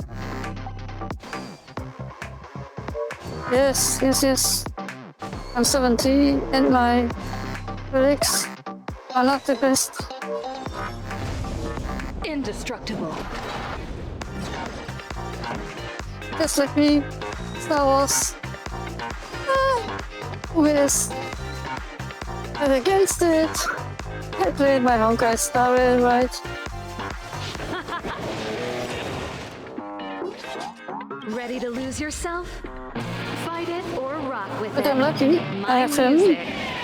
Conquer us all. Makes the most damage. This guy.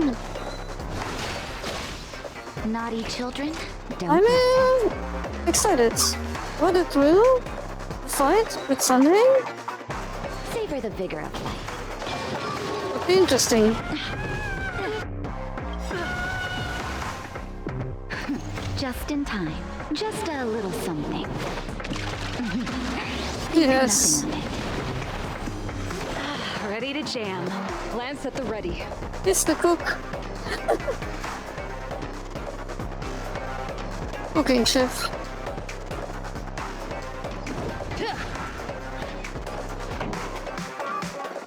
Let's rock. Oh no. Now he's done.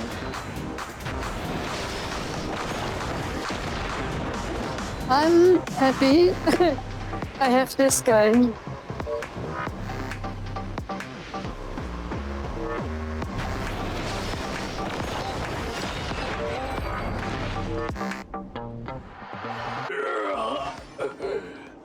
body withers, but the Soul Glad name shall not. Actually, he's strong. Lucky me. You truly are a beast, more than I can ever be. That should do it! Okay. Let's go. Mr. Yang is waiting for us.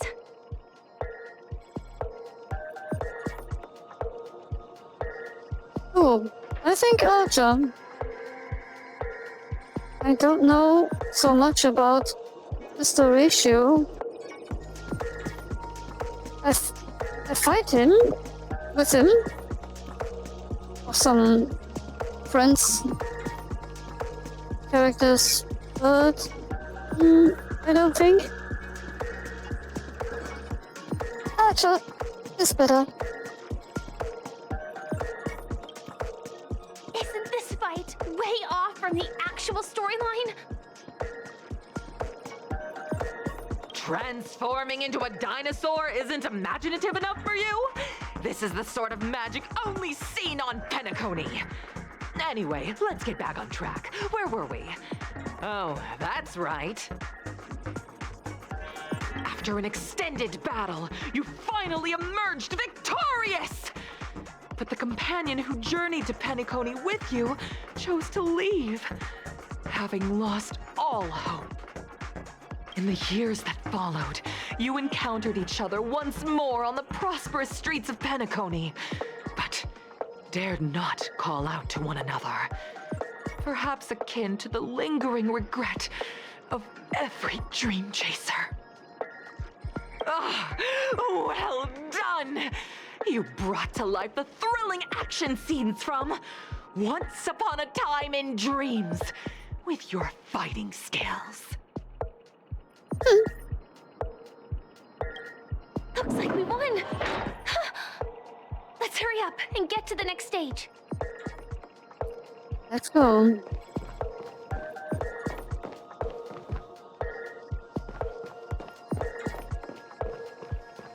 I mean, there was a chest.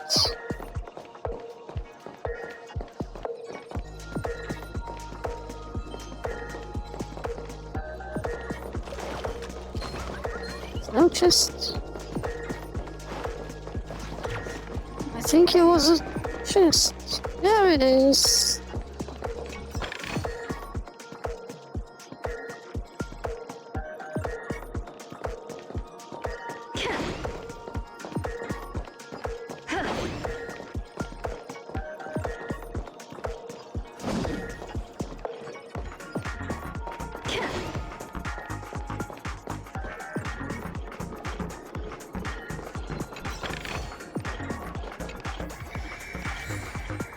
Last time I made this Victor's. Congrats to both of you for clearing the stage, but more importantly, are you having fun?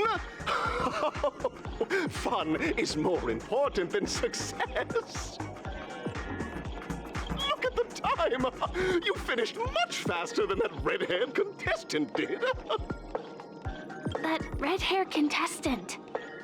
Who is that exactly?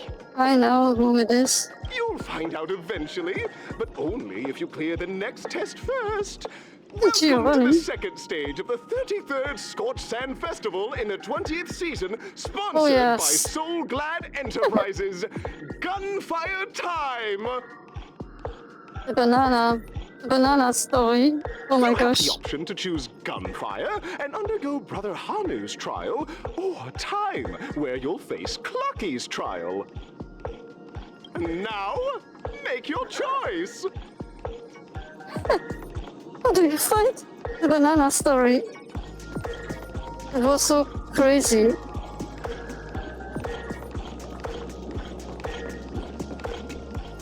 Banana.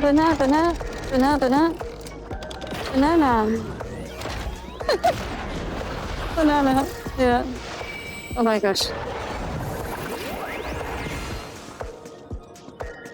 But the music quest, I liked it.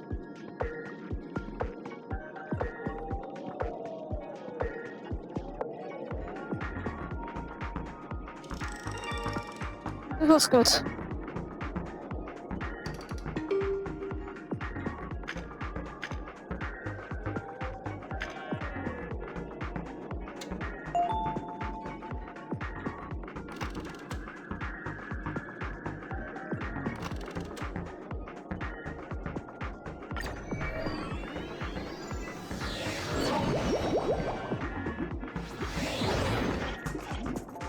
friends.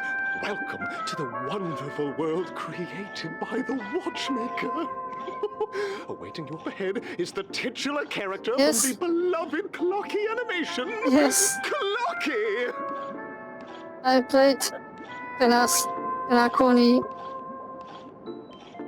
all chests, wandering in all the world, all the scenes. It's said that the Watchmaker dreamed up the idea of Clocky when he was just a boy. Back then, he was merely an apprentice in a clock shop. And one night, he dreamt that all the broken clocks started sprouting arms and legs. Like a skilled pilot, he steered them towards the right path.